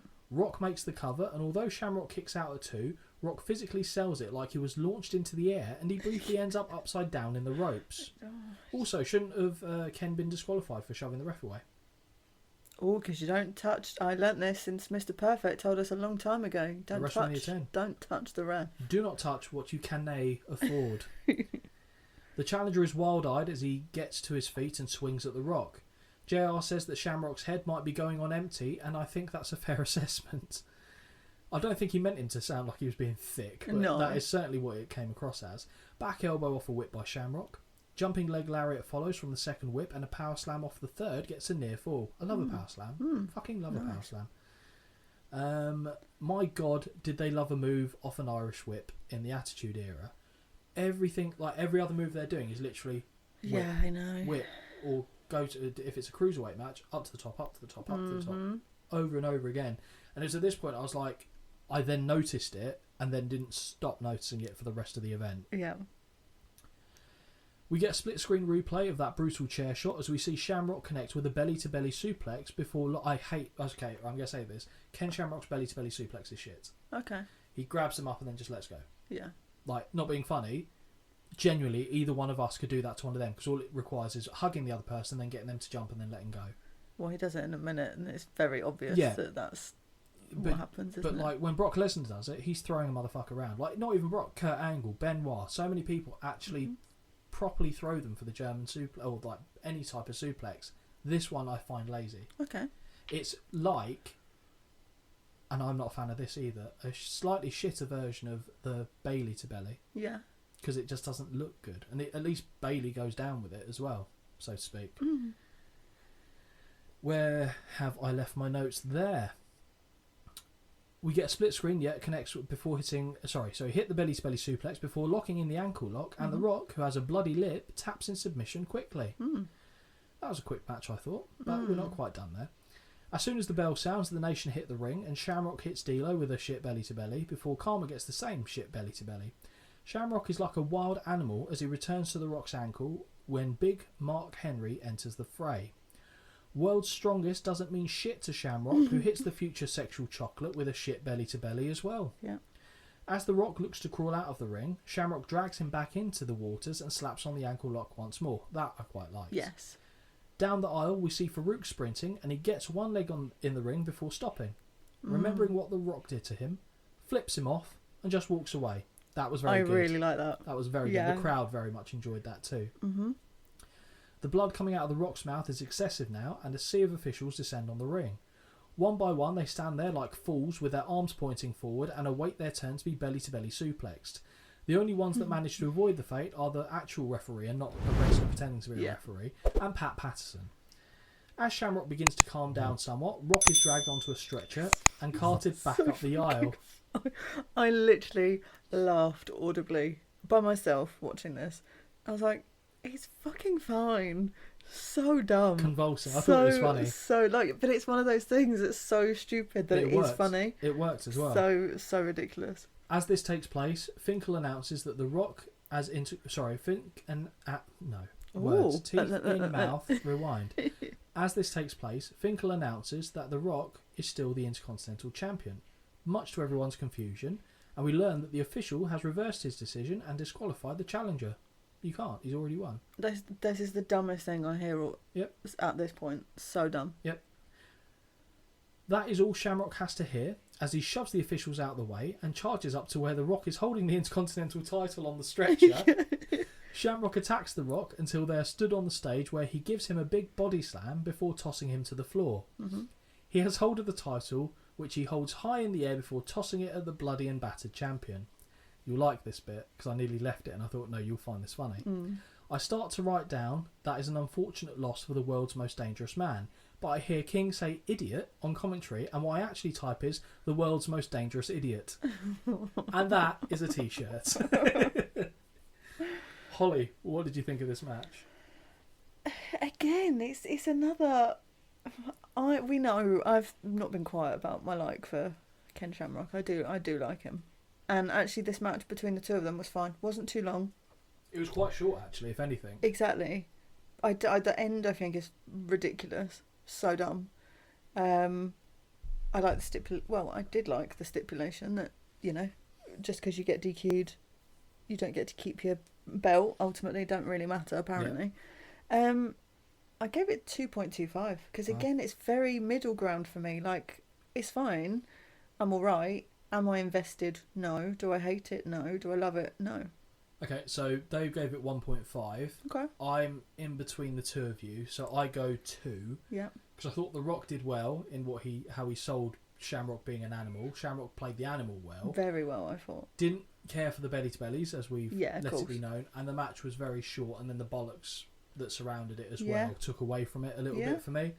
But I still would probably lean in between both of you. I think 2 would be where I'd land for this one. Fair. We now get a classic WWF video package. We now see a real gem of my childhood. Austin walks into shot and says, "I know what you're thinking." And then Undertaker, "I'm not a real athlete." I'm glad he knows that. Shamrock, "I'm just a wrestler." Undertaker, "I'm 6'10", 328 pounds. Miro, "Golden gloves." Rock, "I was a national champion at the University of Miami." The clip goes on with WWF wrestlers saying, "You may think this is fake, but we are real athletes." The vignette takes place in an abandoned looking building, and the clip finishes with Austin saying, "Try lacing my boots." And it just made me feel very nostalgic. Okay. You've probably never seen that before, have you? No. No, that used to be quite a common one back in the day. As JR tells us that on box office, WrestleMania has broken over 1 million and is the highest grossing event in the history of Boston, we see 2 officials dragging a big red dumpster to the ring for the upcoming tag team title match. The New Age Outlaws versus Cactus Jack and Chainsaw Charlie for the WWF tag team titles in a dumpster match. Yay. So I guess really my first thought is, what the fuck is a dumpster match? I would argue that the Goldust match was a dumpster fire match, but a straight up dumpster match seems clunky to me. When I saw this match was featuring Chainsaw Charlie, I got excited. Oh yeah. We know, with as bad as your memory can be, that you may not have noticed who the man portraying the character actually was, and then Terry Funk walks out with a Funk You shirt on, and that dream died a fiery death. Because if you didn't recognise him then, I've got concerns. No, I knew. When they said his name, I literally went, "Who the fuck?" And I think I even said to you in the office, "Who the fuck is Chainsaw Charlie?" In the picture, you can't tell it's him because he's got that stocking over his face. Yeah, and then obviously he came out, and straight away I was like, "Oh, okay, cool. We're not even playing into this character because we're wearing a Funk t-shirt." Yep. As the challengers make their way to the ring, we see the footage that was a precursor to the match where 2 months prior, the New Age Outlaws trapped Cactus and Charlie in a dumpster and legitimately ran them off the stage to the floor. JR doesn't even pretend to dick around with the idea of it being anyone other than Terry Funk, as right off the bat he tells us that Terry Funk is 53 years of age. Yes. Oh, you didn't know? Holly, how are you feeling right now? This is my favourite, intro, I think, in this era, by far. Did you notice that the WWF network bleeps Road Dogg saying the WWF? Yes, I did. Yeah. This might just be the peak era of the New Age Outlaws for me, so just before they went into DX. I even don't hate the brains. The brains! That's amazing. I even don't hate the braids in a high ponytail from Road Dogg. Yeah. As they make their way to the ring, Road Dogg says that they call the challengers hardcore legends, but everyone knows that outlaws make legends. So when they're done beating the hell out of them, just what will that make them? Okay. Cool. As Road Dogg delicately unclips the title from around his waist, Terry Funk has already started peppering Billy Gunn with southpaw shots on the opposite side of the ring. Right. I'm just going to put this out there now. This, when they have matches where there's no tag in, tag out, it's just you're doing rules. Shite, they're doing shite. This, I really fucking struggle with this. We know I've got a concentration issue as it is. Just let me focus on 2 people at once, because I can't see what's going on here. But then also there's that going on over there. So notes-wise, it's very one-sided. I'll be honest, it's a struggle for me. Good, okay. because they go quickly between the two. So I'm like, does this, does that. Oh, so, it's chaos. Fortunately, most of the time it was hit with baking tray. A deep baking tray, though. Yeah, one of them better than the old tinfoil ones they used in another match we used, the street fight. There was one that was a little thin, but the rest of them were made a good noise. Yeah, they did. Yeah. Now Cactus meets Road Dogg outside. The bell sounds and we have ourselves a dumpster match. Funk and Jack utilised most of the environment as they both run the opposition face first into the steel stairs. Cactus follows this up by running Road Dogg's face into the dumpster, which sees the champ sat back first against the rear face. I think I know what is coming. Yep, Cactus runs and drives a knee to the head of Road Dogg, which I like. Although that should be that's the match done. Well, yeah. But here we go. On the opposite apron, Gunn guillotines Funk over the top rope. Cactus has opened the dumpster lid and is trying to lift Road Dogg to drop him in there, but he fights it. Having now seen Jesse James' hair out of the bandana, I wish to retract my earlier comment as to the quality of the look. When it's up in the kind of thing and it's kind of falling down, fine. But when it's out and it's kind of... Yeah, it changes it for you. It's arguably the worst haircut I've seen at WrestleMania. Is it? And we've seen some mullets. Even Jesse? We don't see the full damage of that. That was that's true. That's show. And even then, this would give it a run for its money. Wow. It's okay. Awful.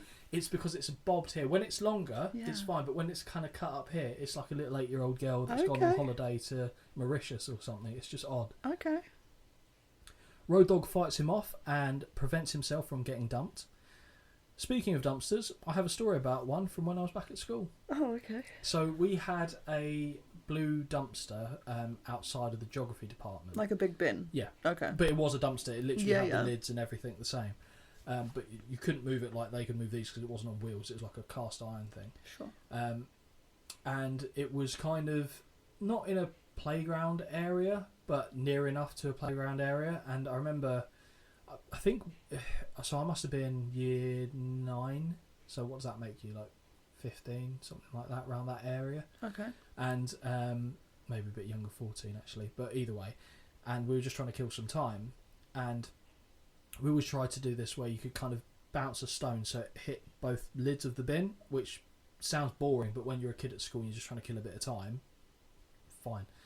So we were all doing it and no one got close basically. And then one of my mates, and I wish I could remember who it was, it might be Blowers, my tool mate. Yeah.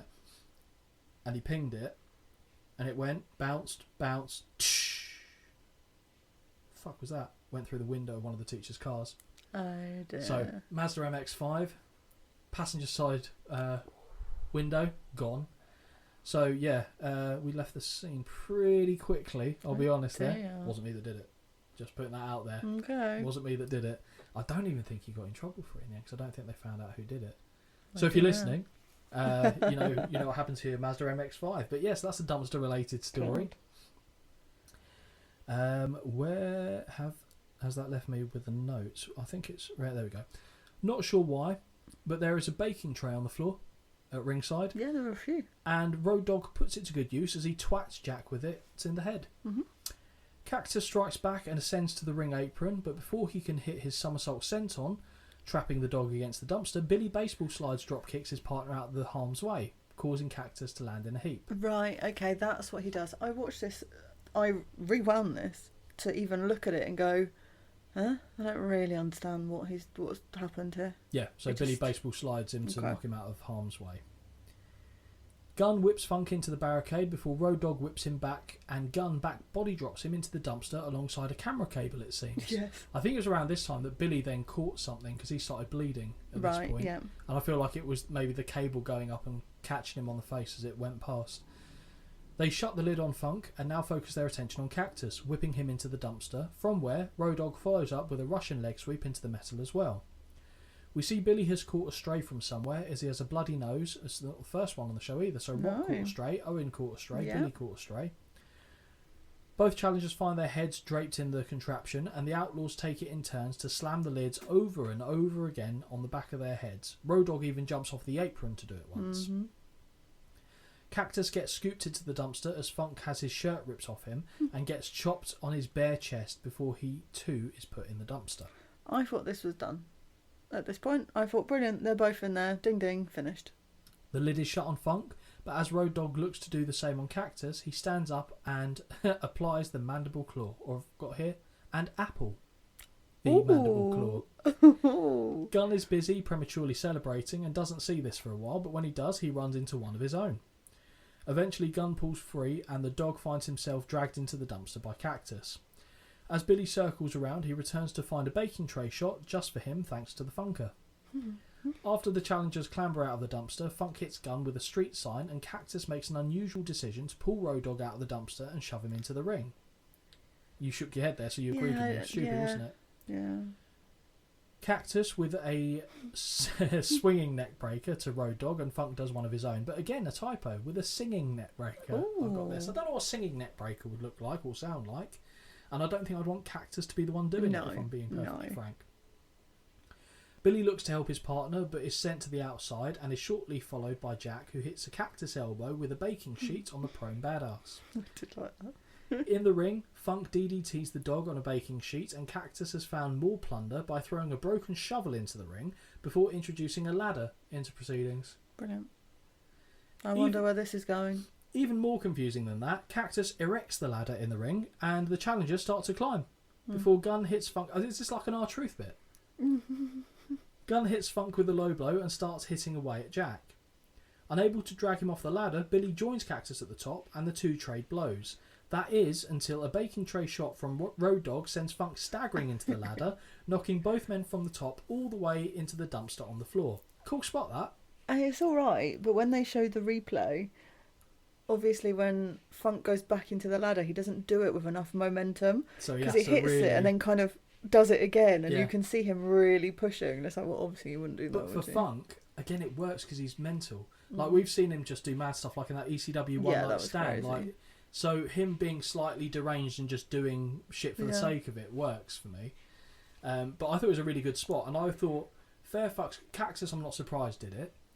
Billy, I am, because he's 6'6", and it's a dumpster that's not 6'6", so he has to fall in a ball so he doesn't twat his head off on the way in. So I thought that was very impressive.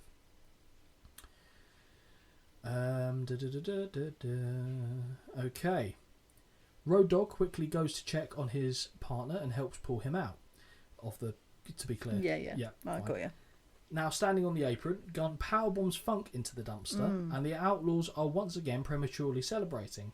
However, before the powerbomb was delivered, Cactus had already crawled out and is now halfway back up the aisle. Yeah, see, I missed that. That was well done, I thought, because you do see him do that completely. Because I was watching the other thing that was going on, and then I literally, I put, how the fuck did he get there? Yep. Because I wasn't paying attention, clearly. Sometimes those dumpsters have a door to the back as well, so that would have been interesting for them to do. However, before the powerbomb was delivered, Cactus has gone. The Outlaws go after Cactus and send him crashing over the barricade near the entryway before they disappear entirely backstage. Now, this is where I thought you'd get really pissed off if you were in attendance. Yeah, absolutely I would. They use this period of inaction to show the ladder spot from about 4 angles, and I agree with my initial thought. Cool spot. It's cool, but also it's like, it's taking them... Right, if you know this is going to happen, you know they're going to go backstage, right? Get the fucking camera ready so that we don't have probably about 30 seconds of nothing. And that's on telly. Yeah. Imagine it's on pay-per-view. Actually being there. Yeah. I'd be livid. The cameras, though, have now picked up on the action as the Outlaws hit Cactus with more metal sheets before sending 2 tray storage racks crashing, which make a hell of a noise. It reminds me of, do you remember in Home Alone where he sets the toolkit? Yes. Stand up and he goes... That's what that noise kind of reminded me of as they came crashing down. Double Irish Whip by the Outlaw sends Cactus crashing through these conveniently placed giant empty bottles, but it doesn't prevent Cactus from grabbing a steel chair and cracking both of the champions in the head with it. Funk is back in the picture as he sits behind the wheel of a forklift truck, and when Cactus has hit his double arm DDT on Gunn on the pallet that is attached, he starts to elevate the platform with both members of the Outlaws lying down on it. Sure. Gunn looks to monkey grip Road Dogg as Funk now drives the forklift to a massive dumpster backstage, and with the help of Cactus, deposits both men into it. Right. This is so... I know it's not real. I get it. But also, it's a forklift truck, right? So it goes flat. They're on a pallet. It goes flat. At no point would they roll off into the bin without voluntarily rolling into the bin. That's why Cactus goes up there to help encourage it. So stupid. Cactus shuts both lids and the referee signals this one is over and we have new WWF Tag Team Champions. Oh, I don't care. Funk hasn't quite had enough as he drives the truck into the dumpster and seals it shut by lowering the forks on top of the lid so they can't escape. Give a fuck, like it's finished. Furthermore, both he and Cactus start wailing away on the metal sides, with Funk even smashing his own head on it a time or two. Honestly, at this point I was so fucking done. So dumb. I knew how annoyed this would make you and it just really entertained me for that reason. I'm so glad. What did you think of the match, Holly? What'd you score it? I just don't give a fuck about it. I don't. I thought I could because of who's in it, and I thought, oh, this could actually be really good. I like most of the people that are in this. But it's a get in the bin match. Like... Literally. Yeah. And I think going backstage is stupid. Forklift truck, stupid. Like, it would have made sense if it was a digger. Like, obviously I get why not, but I just don't give a fuck. I gave it 1.25, and all of those points are from people falling off a ladder into a bin. Okay, so I'd give it 2, I think, but nothing more than that. Mm-hmm. Dave, 3.25. Fucking idiot. You're not agreeing with Uncle Dave anymore? No, this is so ridiculous. I knew when I saw that score that it just wouldn't agree with or align with what you've done. Absolutely not, no. Well, from one bit of fantastical nonsense to another. Let's just point out, this was the stage that I went downstairs and got Freddo's because I needed something. I needed something. How many Freddo's did you go through from that point onwards, actually? I was quite restrained, only 2. Okay. But they only come in a pack of 5. Prosecco? No, none. Okay, wow. Yeah. On screen, we're now shown the video package for the upcoming Undertaker and Kane match. Boring. Michael Cole is the voiceover, and we get the music that I sadly associate with the X Factor. Oh Fortuna. Ah. I feel like they used to do that Yeah. Okay. The package bigs up the story of brother versus brother and how Undertaker burned their family home down as a child that killed both of their parents. You think Paul Bearer looked weird in all the makeup? I don't know how, but somehow he manages to look even stranger without it. Yes, I agree. Undertaker wants to know where Bearer got his information from, and that is when it is revealed that Kane told him. Up to that point, Undertaker thought Kane was dead. Bearer says that Undertaker will burn in hell! And we see the debut of Kane at Hell in a Cell, where he ripped the door of the cage off the hinges. Undertaker says he will not fight his own brother, despite Kane continually provoking him with strikes. I mean, the good news is they're not brothers, so he could have... Anyway, there was a brief moment, however, where the two united to clear house on common enemies, but this was just a ploy to have the Undertaker lower his guard, at which point Kane chokeslammed the dead man into a coffin, which he then lit on fire. Mm-hmm. However, when the officials put out the blaze and check inside, Undertaker's gone. Like a magician. Now the dead man is... Yeah, the world's greatest magician. Now the dead man is determined to march through the fires of hell to defeat his brother. We see a number of moments of supernatural, including Kane lighting someone on fire, which was piss funny. Yeah. Darkness against the fire. Holly, what do you think of this package and the match being built to? I couldn't give less of a fuck if I tried. Why? Because I know what happened. I know the outcome. So and if you didn't know the outcome, you'd care? No, I wouldn't care either. But okay. I don't know. I feel like this is the first time we see Kane, obviously at Mania. Correct. And don't get me wrong, back then, when I saw his character, he's a great character. It's brilliant. Like, and he looks imposing. I'm not a Mask fan, so again, plays into the whole like, oh, it's a bit creepy. But just seeing it now, ugh, snore me now. Sorry, I can't get on board with it. Well, change of pace. The Hit King. Pete Rose is welcome to the crowd, and being that he did not play for the Red Sox as a player, he is wholeheartedly booed. Holly, do you know who Pete Rose is? No. Baseball player, basically. Didn't need to know, did I? Yeah, baseball player. When Finkel hands him the mic, he really leans into that and says, "Last time I was here, we kicked your ass." Boo. You can't win a World Series. Boo. What's it called? The Curse of the Bambino. Boo. He's doing well. He's doing well. Yeah. I note that Pete is wearing a high-collared shirt that is folded down to mimic a dicky bow, which looks really strange. I don't think I've ever seen one of that kind before. Okay. Do you know what I'm talking about? I know what you mean, yeah. I've never seen that. Is that a thing? I've seen it. But really? Okay, fair enough. Yeah. Pete continues to mock the Red Sox before calling Boston the city of losers. He now returns to the task at hand and says, "And now introducing..." And the pause is about that long. It's so long. Before the lights go down, and I thought he forgot what he was supposed to say, but I think the cue was just off, so he did what he was supposed to, and he's like, oh, fuck. Yeah. It was funny, though. Very funny. We hear the organ notes to signal the arrival of Kane with Paul Bearer, and I love how JR always reacts like he's just shit himself when Kane's pyro explodes. He always goes, "Ah!" Something like that. Brilliant. It's a great entrance. Do you know what I like about it? It doesn't take 5 hours. Bitter about this. Okay. Wow, maybe you're going to be the one shitting on Undertaker today. Not literally. I'm not into tarmacking. Straight out of the mouth of hell comes the Undertaker's brother Kane, is what JR says. More pyro explodes as he walks to the ring, and a woman in the crowd keeps jumping in fright with each boom that sounds. She keeps going, eh. Yeah, jumping. Yeah. I don't know if you saw her on the left-hand side, but I couldn't take my eyes off her when I saw her once. When the fire in the ring post goes off, JR craps himself once more, and now we see a bemused-looking Pete Rose stare at Kane. Yeah, I mean... Again, funny. Kane cocks his head to one side like a dog that's trying to understand something, and grabs the baseball player by the throat before picking him up and tombstoning him to hell.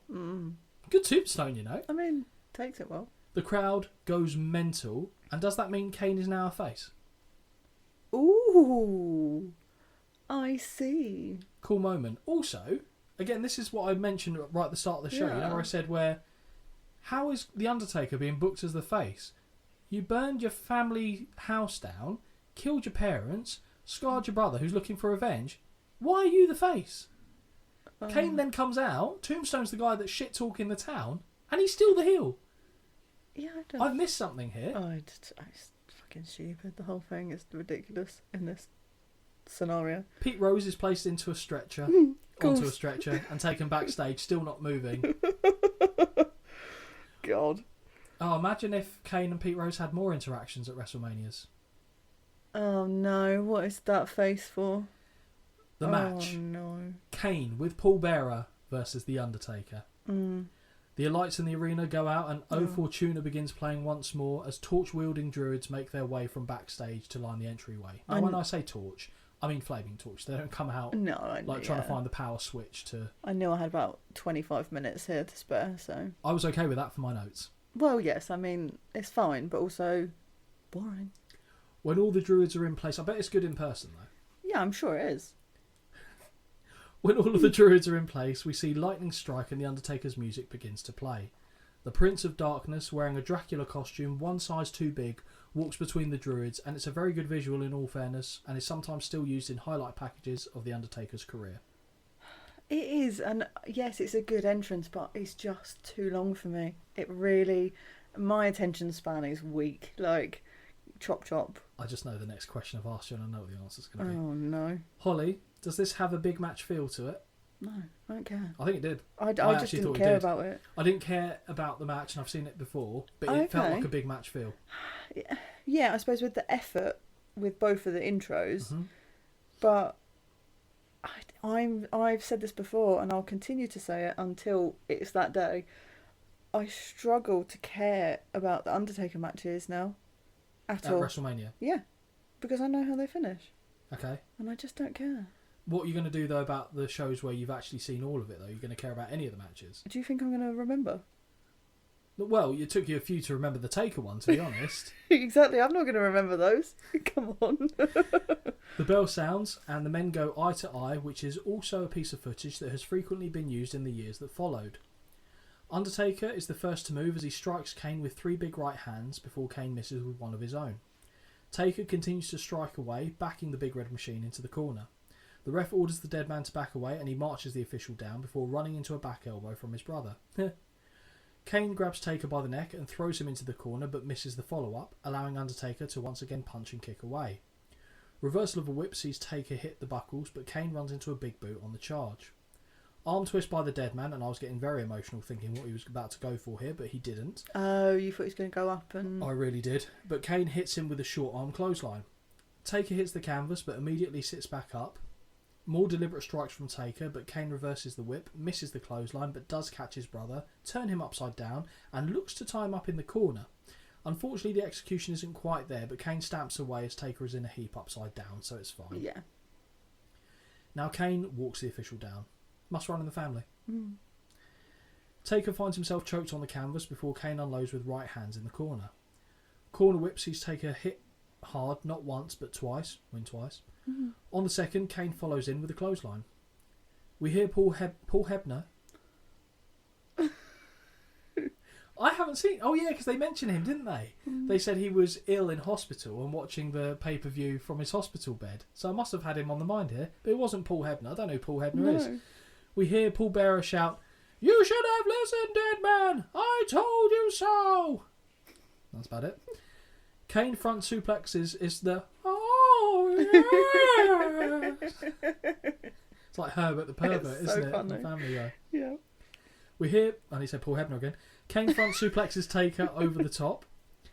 Over the top ropes before hitting him a number of times. He then climbs the ropes and leaps with a clubbing blow across the back, dropping Taker to the floor. The Big Red Machine drags Taker back into the ring, from where he starts to throw heavy rights at his brother in the corner. Kane now chokes him before extinguishing Taker's brief attempt at fighting back. Off the ropes, and I don't believe what I'm seeing, as Taker jumps into Kane's shoulders. Yeah. What position is that called? Electric chair? Yep. So he jumps onto Kane's shoulders to unload with right hands to the top of the head until Kane plants him face first on the canvas. Very impressive power and athleticism. As much as I had a very low expectation for this, there are certain parts that I go, fair fucks. Fair fucks. Was that one of them, I assume? Yes. Taker finds himself kicked until he rolls to the outside. Kane follows him and drops him across the barricade before sending him into the steel stairs. With Paul Bearer, got his name right that time, distracting the ref, Kane unhooks the top set of stairs and drives them into the lower back of the dead man. The ref has to pretend that Kane didn't just use the stairs as a weapon, even though they damn near clipped the official after being released. Mm-hmm. Face first goes Taker off the base of the steel stairs, and now Kane uses the top layer to drive them into the dead man's ribs. Kane returns to the ring and begins threatening the ref as Paul Bearer takes the opportunity to hit his former charge and kick away at him. Sure. From the apron, Kane suplexes the Undertaker back inside. Face first goes Taker into the buckles, and he is now shielding himself for a flurry of punches and kicks in the corner. Corner whip, and Taker bounces out to hit a clothesline, but Kane barely moves. The dead man ducks a pair of clotheslines but runs right into a goozle and takes a chokeslam. This would have gotten 3, but Kane pulls his brother off the canvas by his hair at 2. So this streak could have ended there as well. Yeah, wouldn't it be nice? Reverse chin lock by the Big Red Machine, and Taker slowly begins to wilt until they're lying on the canvas. Holly, no need for you to do the honours here, as Taker gets back to his knees and starts to pound away in the midsection before striking the face. Just as he gets back to his feet, Kane clotheslines him back to the floor and follows up with a running elbow drop. Reverse chinlock is now reapplied, but once again, the dead man starts to return to his feet until he lifts Kane and looks to drop him bollocks first on the top rope, but it doesn't quite work out. Taker then fires away with rights to Kane on the apron before giving him a big boot to the floor.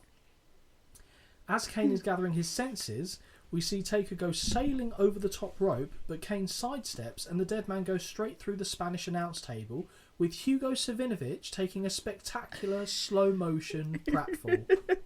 Yeah, that was brilliant. That was very funny. He falls down in segments. It's so funny. He slips, then rolls, and then down. It's so funny. Brilliant. That in itself is better than most of this match. There's a drug-related story about Hugo Savinovich as well, which saw him get fired from WWF, but that's a story for another time. Okay. That landing must be pretty brutal though, because he kind of lands ribs first. Yeah, on the table. Yeah, I think also the side step by Kane for me needs to be more obvious. Yes, it just looks like because he's just take a miss. He literally has just stood there watching.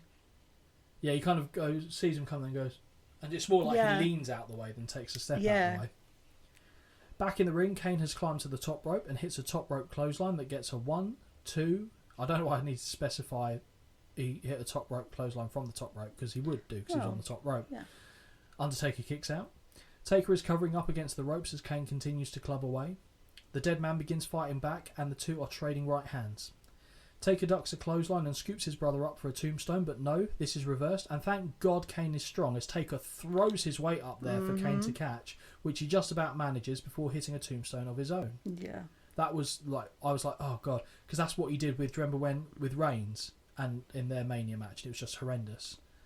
Okay, so when we see that WrestleMania, there's a bit where Taker tries to throw his weight up. Reigns isn't ready for it, or big enough to catch him, and they just fall in a shitty heap on the floor. Which is what this gave me vibes of. 1, 2, no, Undertaker kicks out. Taker just gets his shoulder up. Back into the buckles goes the dead man, and Kane unloads with more strikes.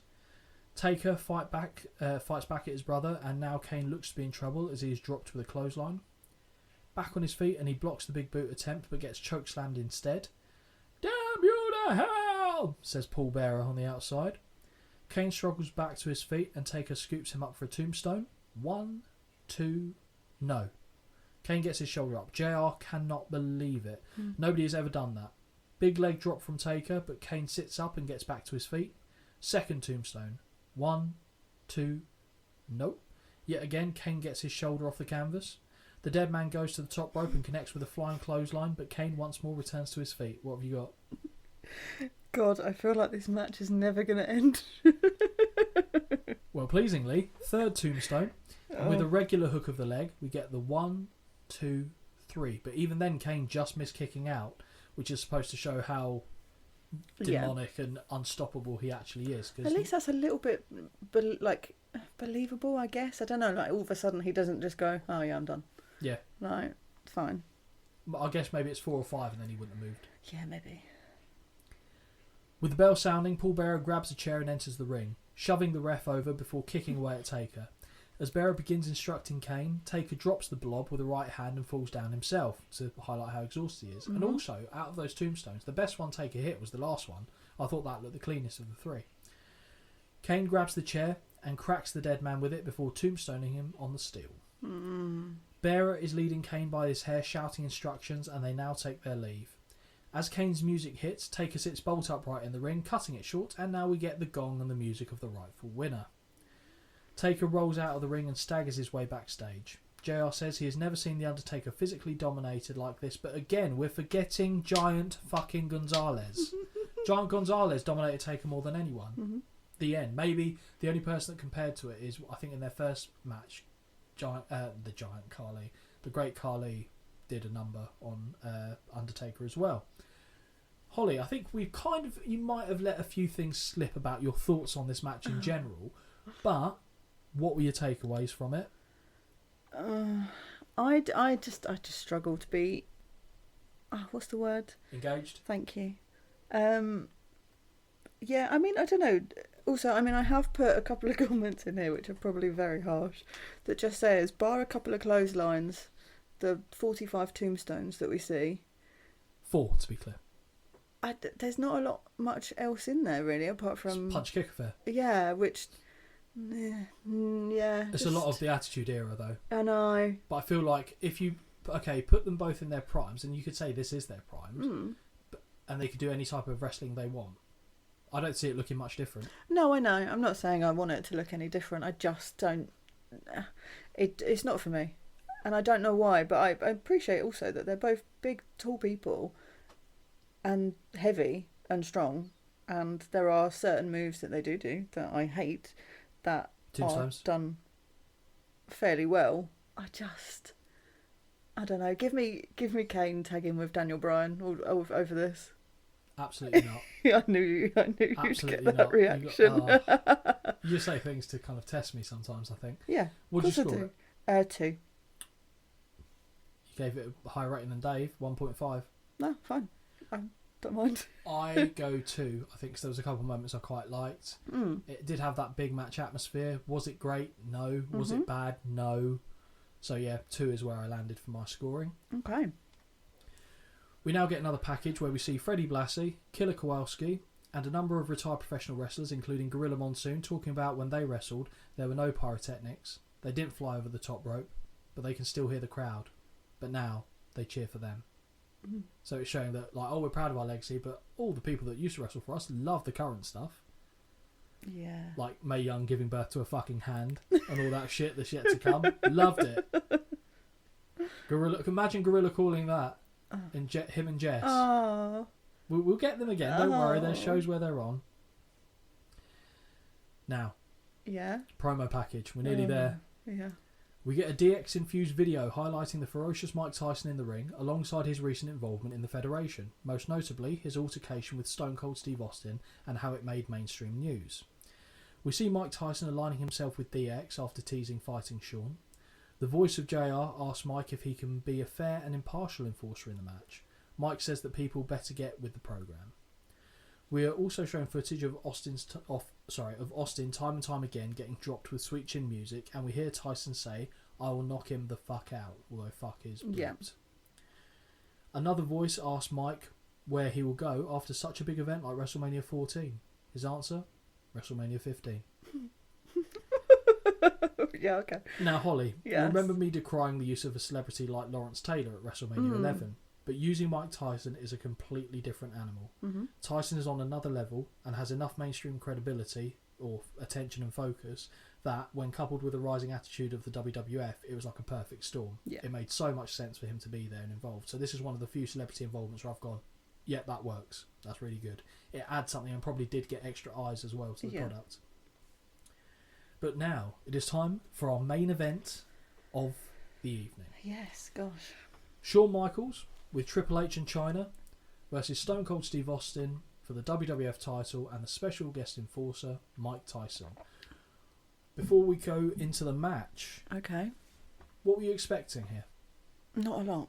Really? Well, because I didn't understand. Right, what is an enforcer?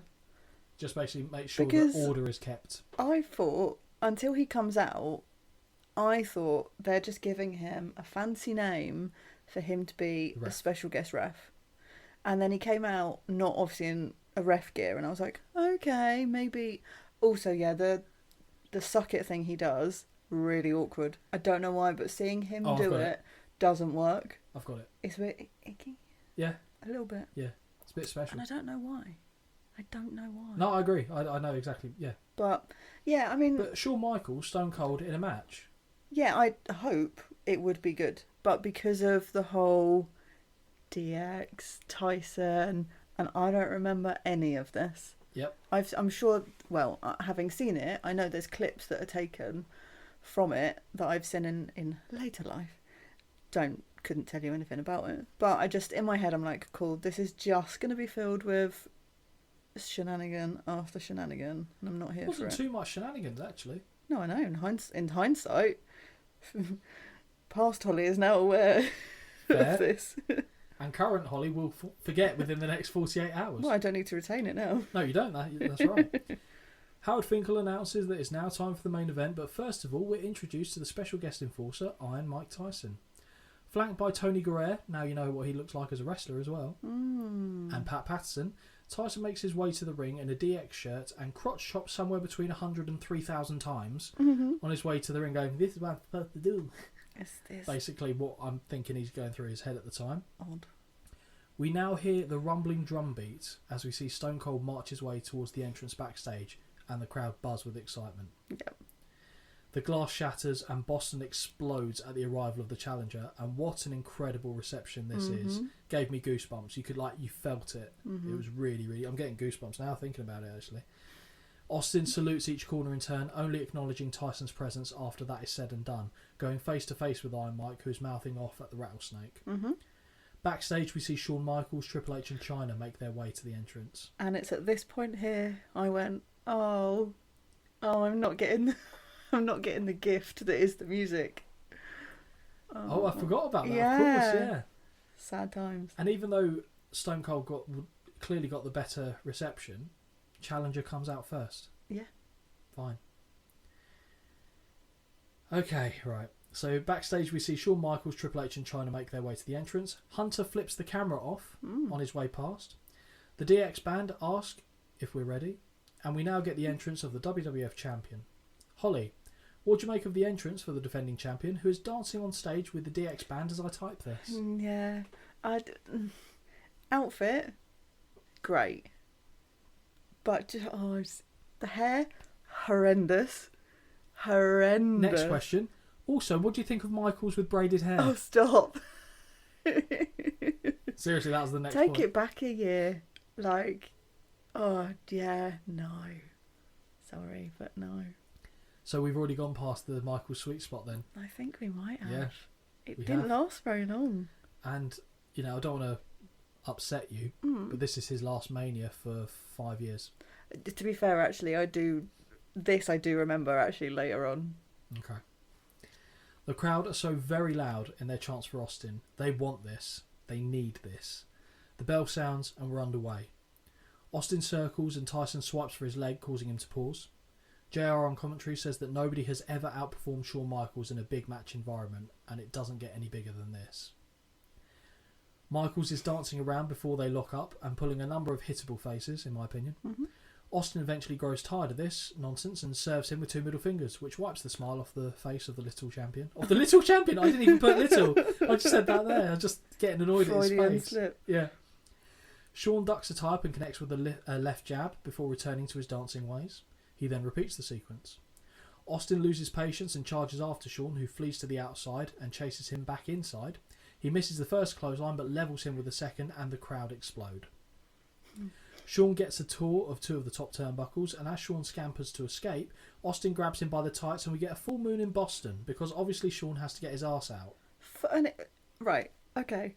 Also, this is the most arse I think he's got out ever so far on the Manias, at least. And carries on with it out for a fucking long time. He fucking loves it. Oh, he does. He loves it. Absolutely loves it. Because he loves himself. Yeah. It's ridiculous. As he's stumbling around the ring with his meat cushion hanging out, Steve Cold. Steve Cold. I like Steve Cold. That's good. Cold. There's a shirt as well. As he's stumbling around the ring with his meat cushion hanging out, Stone Cold kicks away at his legs. Shawn is whipped into the ropes and finds himself backdropped over the top, crashing down on Triple H, and yes, his arse is still out. Mm-hmm. Everything Austin does, the crowd is there for. Stone Cold retrieves Shawn, who has now put his bum away, but gets attacked from behind by Triple H, who sends him crashing into the barricade. Mike Yoda is now in the face of Triple H, and Howard Finkel informs us that the referee has ordered Triple H and Chyna to leave the ringside area. That must have been pleasing for you. It was. As Triple H is walking away from the ref, he bumps into Tyson, and there is a moment where they nearly throw punches, but crisis averted. Back to the action, and from the apron, Michaels jumps and connects with the double axe handle to the back. Boo. What is this, the 80s? Wow. He was there for it. I know. As the champ takes a moment to hydrate, Austin has gone up the aisle and attacked Triple H, throwing him onto the band stage. I love that, because Austin had no need to go there. He's like, you've got one on me, I need to get my fucking receipt, and charges down, which I thought was actually very good.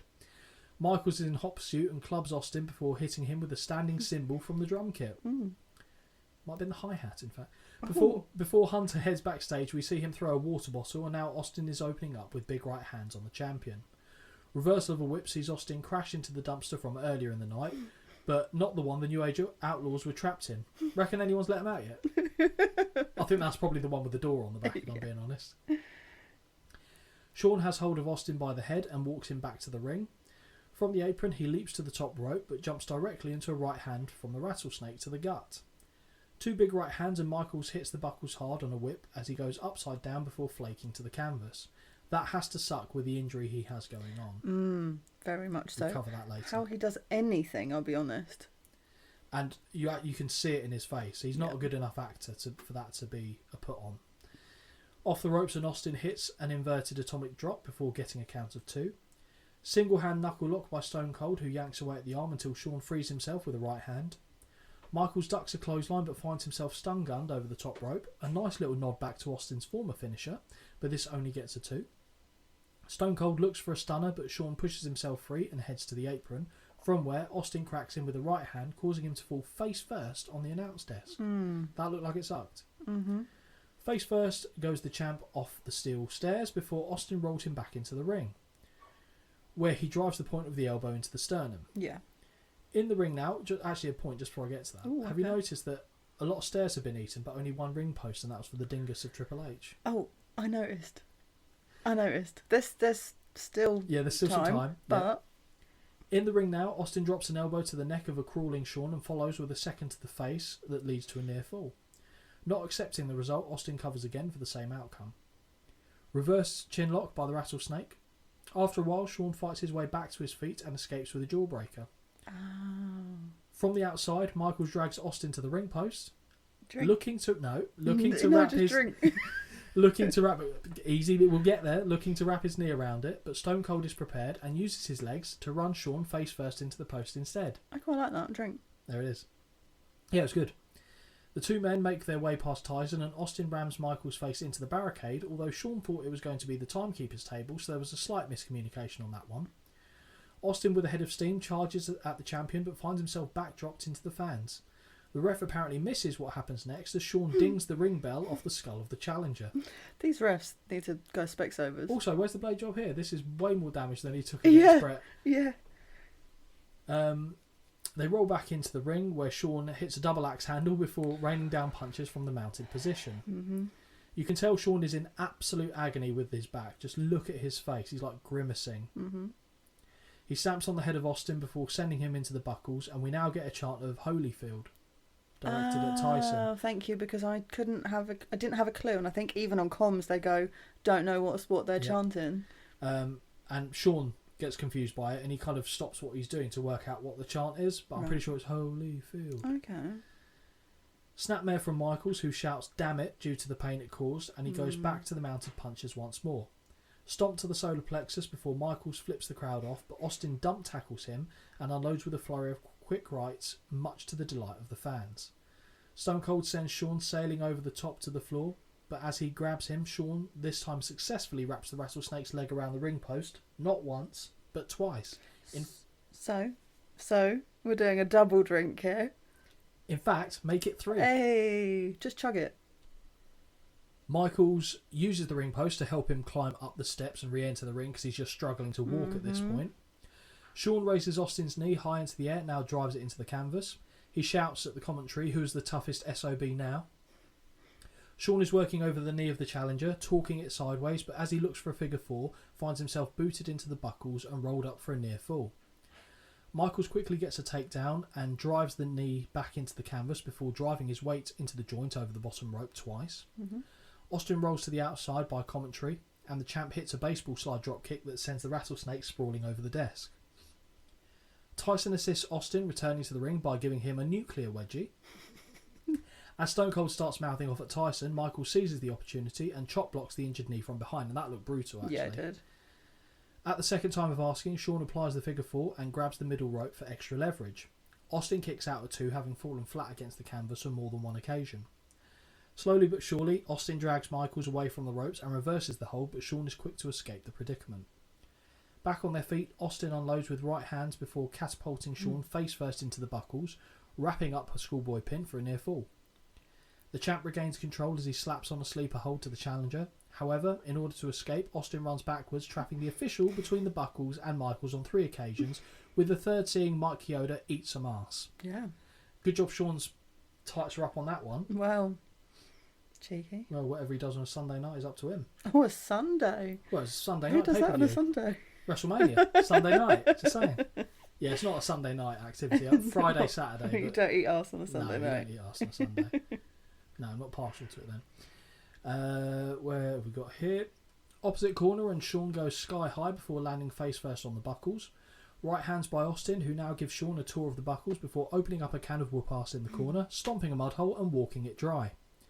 Back body drop to the champion, but Shawn levels the playing field with a half-hearted flying forearm. Both men are down until Shawn impressively kips up and ascends the buckles. How? How the fuck is he doing this? I have no idea. From the top, Shawn connects with an elbow drop before signalling this one will soon be over as he begins tuning up the band.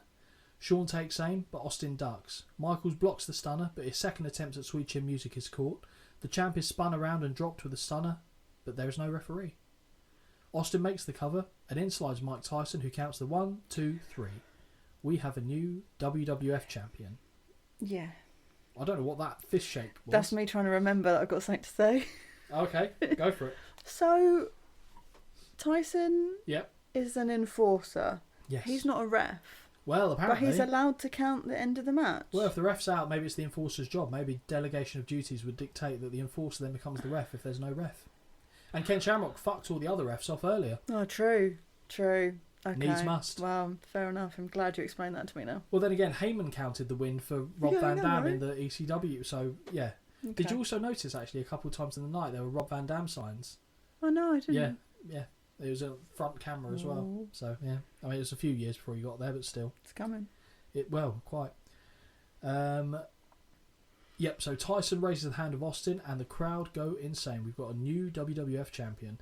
Stone Cold grabs the belt and celebrates in each of the four corners before requesting he be handed his Austin 316 shirt, which he throws to Iron Mike, who raises it into the air. That was a weird moment. I'll be honest, I hoped it was beer. Yeah, that would have been good. Sean has regained his footing and sees that Mike is holding the shirt and starts arguing with him, snatching the shirt out of his grip and begins poking him in the chest. He throws the shirt away and returns to punch Mike, who blocks and floors the former champion with a right hand of his own. With Sean lying motionless on the canvas, Tyson drapes the Austin shirt over his face as the celebrations continue. Tyson even joins in with Austin flipping the birds to the fans as they leave the ring, and now the confetti falls as the show comes to a close. Holly, your thoughts on the main event? And what's your score? Thank God for this match. Honestly, this saved this for me.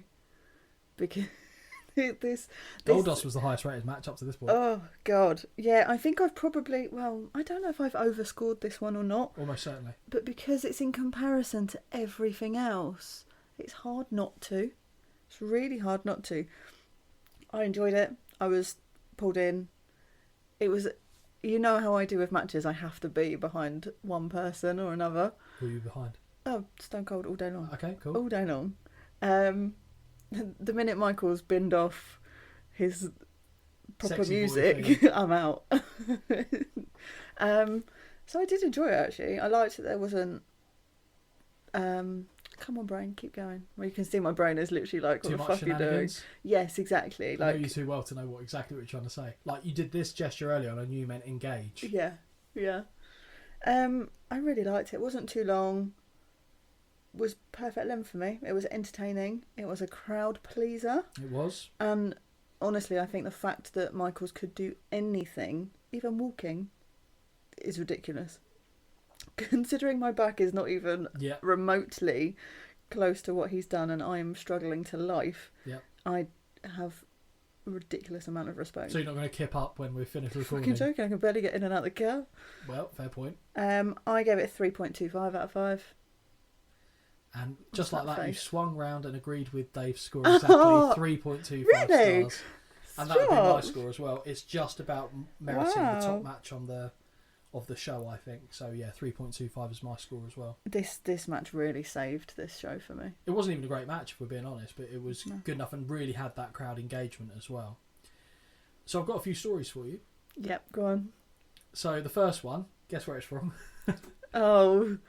So yeah, that's correct. Story 1 is from the Sportster. Do they pay you? No. I don't pay them either. It's no secret that Shawn Michaels was a handful to deal with during his run as WWE champion in the late 90s.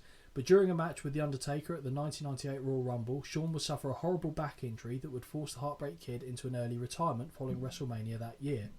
Do you know the injury? Have you seen a clip of that injury? So when he clips the casket? Yeah, so he's elevated for a back body drop and hits his lower back on the casket as he goes over. Fucking horrendous. It is horrendous. The road to WrestleMania that year for Michaels was one that was riddled with pain and resentment. The writing on the wall was clear. Austin was the hottest thing on 2 feet, and it was going to be the guy, and it was going to be him as the guy moving forward. But in order to get there, Shawn had to be the one to pass the torch and drop the belt to Austin, and then go home the next day to have his back worked on, thus sidelining him and forcing him to miss out on some of the company's hottest years. Mm-hmm. In Michaels' mind, he was being dealt an unfair hand, having been the one that carried the company when it was losing in the ratings to WCW each week. The thought that he would not be around to see the fruits of his labour as world champion did not sit well with him and put him in an exceptionally awful mood in the weeks and months leading up to WrestleMania, with many wondering if he would do business when it came down to the night of the big match. Follow-up story. Mm-hmm. This one's from Wrestle Talk. One of the most famous Attitude Era backstage stories took place at WrestleMania 14, as Steve Austin was primed to take the WWE Championship from Shawn Michaels. The Undertaker was going to make sure that happened. The story is that the dead man sat behind the curtain with his fist taped, ready for a fight should Shawn have tried to weasel his way out of dropping the title. Now, The Undertaker has revealed he lied to Michaels about the story years later. Appearing on Broken Skull sessions with Steve Austin, The Undertaker recalled Michaels asking him about that night. Here is the quote, courtesy of Fightful. Sean and I are close now, and he approached me about this story, and I felt bad because our relationship had progressed so far, and he's somebody that I have a tremendous amount of professional history with. He asked me about the story. Were you really going to beat me up? I was like, nah, I blew it off. He goes, I didn't think so. It didn't sound like you to go through the theatrics of wrapping your fists and everything. I totally lied through my teeth to him because I felt bad. I care so much for him now, but that night I was going to do what needed to be done to make sure you walked out with the title. Did you know that? No, I didn't know that. Last little story, and this isn't, I haven't quoted it from anywhere, but there's a post-match press conference thing where you've got Stone Cold and Austin sat on the same plinth being interviewed. And Mike Stone Cold Tyson, and Michaels. No. Oh, Stone Cold and Tyson. You said Austin, that's why it confused me. So it's Stone Cold and Mike Tyson sitting on the same plinth being interviewed after the show.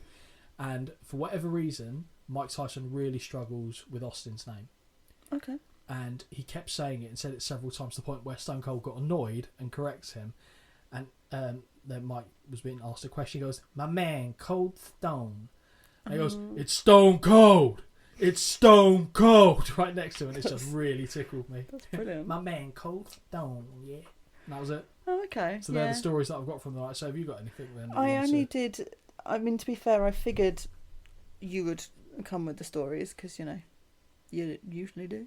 The only thing I did Google was that I think Stone Cold's been quite vocal about saying that he doesn't actually like that much. Yeah, it's not a great match. Yeah. And I think it's because, and to be fair, it's because Michaels was so limited with what he can do. No moonsault attempts, no crossbodies, hence the double axe handle. But even that must be jarring, the lower just back. Anything. Yeah, horrendous. Anything. But and we didn't see Michaels again in a wrestling capacity until 2002. No. So this was 98, so this was a good 4 years later. And obviously in that time, so when he actually left the WWF after this, obviously had the surgery, he became even more dependent on pills. Yes, because I read all the stuff where it said he was doing a lot of, in the prep for this as well, he was doing a lot of self-medicating. Very much so. Because again, it's weird to say, but you would understand it because, God. For that particular incident, yeah, but I feel like he was already doing all this kind of stuff anyway, and it's like, it's not unique to him. It's happened to so many people over the years. For sure. But when he went away from the ring with more time on his hands, he did it even more until he became a born-again Christian and found God and all that stuff and completely changed his outlook and his approach to life. But yeah, he was at the best of times, he was very difficult to deal with. So this only is going to exacerbate things first. I just like the idea of Taker taking it upon himself to be like, well, I'm going to kick your ass. I'm pretty sure Austin could have kicked his ass. Michaels isn't in bad shape, but he doesn't strike me as a fighter. Yeah. I'll be honest. I think a lot of people could have done him in. Like Bret Hart, I think, would have wiped his ass with Michaels as well. And the one thing about this show that really hit me quite hard is that Bret Hart's done. Oh, shit, yeah. Yeah, first WrestleMania since the first WrestleMania that we haven't had Bret Hart. Wow. He was at every single one of them. Wow.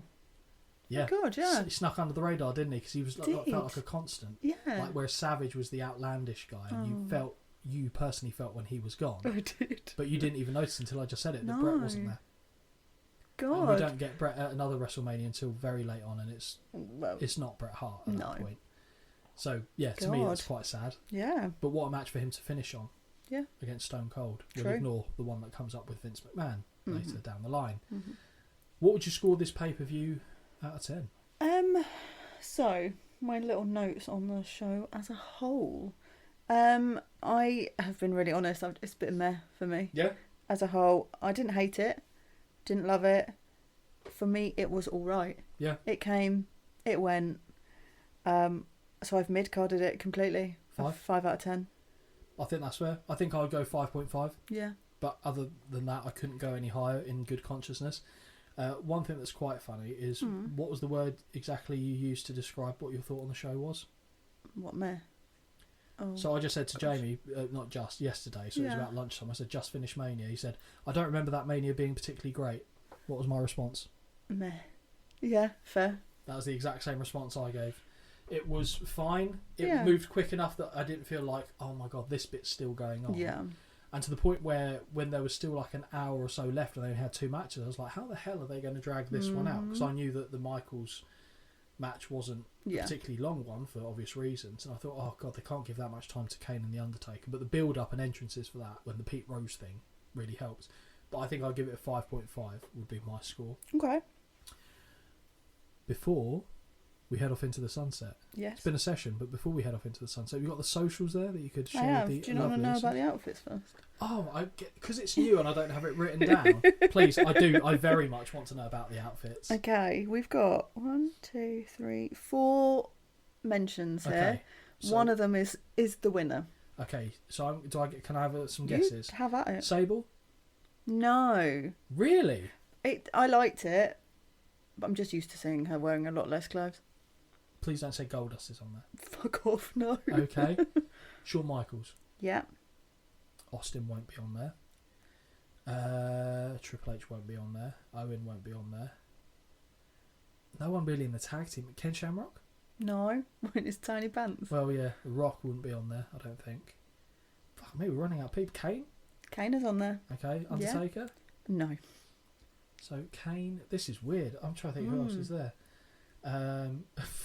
Road Dogg? One is from a very early on match that's not the shit show that started Aguilar. it. Yes, thank you. And then one more. This person doesn't actually wrestle, but they are a wrestler, but they don't actually wrestle in China? Yeah. Okay. Oh, you need to go and look at that top. Okay. Because that is so impressive. It's made out of like bondage metal, okay. And it's held on by handcuffs. Oh, okay. I just thought it was really clever. I didn't really spot that. Really clearly, I was looking at the tits apparently. Well, I spotted them in her chin. Really interesting. Okay. And actually, when she walks away from, I don't know whether it's the Michaels match, but one of the handcuffs is actually open. Oh, okay. And I was like, uh-oh. Save it for Playboy. Exactly. She did. Yeah, so if I'm picking my favourite of those outfits, I feel like the Michaels one's quite iconic as well. So for me, it's Michaels or Aguilar. Michaels wins. Yeah. Yeah. Yeah. Yeah, it's like the chainmail chaps and top. And the red number as well is good. Exactly, and I've just put bar the hairstyle. I think it's hard when the hair works for it for me. Michaels is in a match like that. I think it's hard for him. It's like Jesse. Put Jesse on. Yeah. Everyone else is a little bit fucked. Yeah. Put Michaels on. Everyone else is a little bit fucked. But we won't have that going forwards, will we? But Michaels wouldn't be beating Savage. Absolutely not. No. So there you go. It would take someone. There's always an exception. Exactly. So yeah. Oh, good. I think that's becoming quite popular with some people, that one as well. So that's good. So now, apologies for overshadowing that fantastic segment. Fine. Have you got the socials that you can share? No, but I'm going to freeball it. Go on, then. Go on. The Gmail is. What do you mean the Gmail? It's a Gmail. Yeah, it is. It's an email. It's a Gmail. You sound like my mum. This helps me remember that it's gmail.com rather than fucking Hotmail. Right. wintwicepod@gmail.com. There's one done. Everything else is wintwicepod. And everything else being Instagram. Yes. YouTube. Yes. And X. There you go. Nicely done. Thank you for your assistance. Technically TikTok as well, but we haven't really done anything on that because that is for children. Oi. I use that. No, you don't really. Do you? What? To look at shit, yeah. Okay, well then you don't use it. You browse it. Yeah, well, true. Fair. So I think this has been fun. I've enjoyed this. It's been a treat. We still have to figure out when we're going to get another double recording in. So because I'm away early September, so we've already got one episode in the bag for that. Mm-hmm. Need to get one more, which we will discuss, I'm sure, assuming right after this. Sure. But yeah, I've enjoyed it. Hope you have. I've had a lovely time. Until the next one, guys. Take care. Bye. Until next time, this has been a Win Twice Wrestling production. Peace out.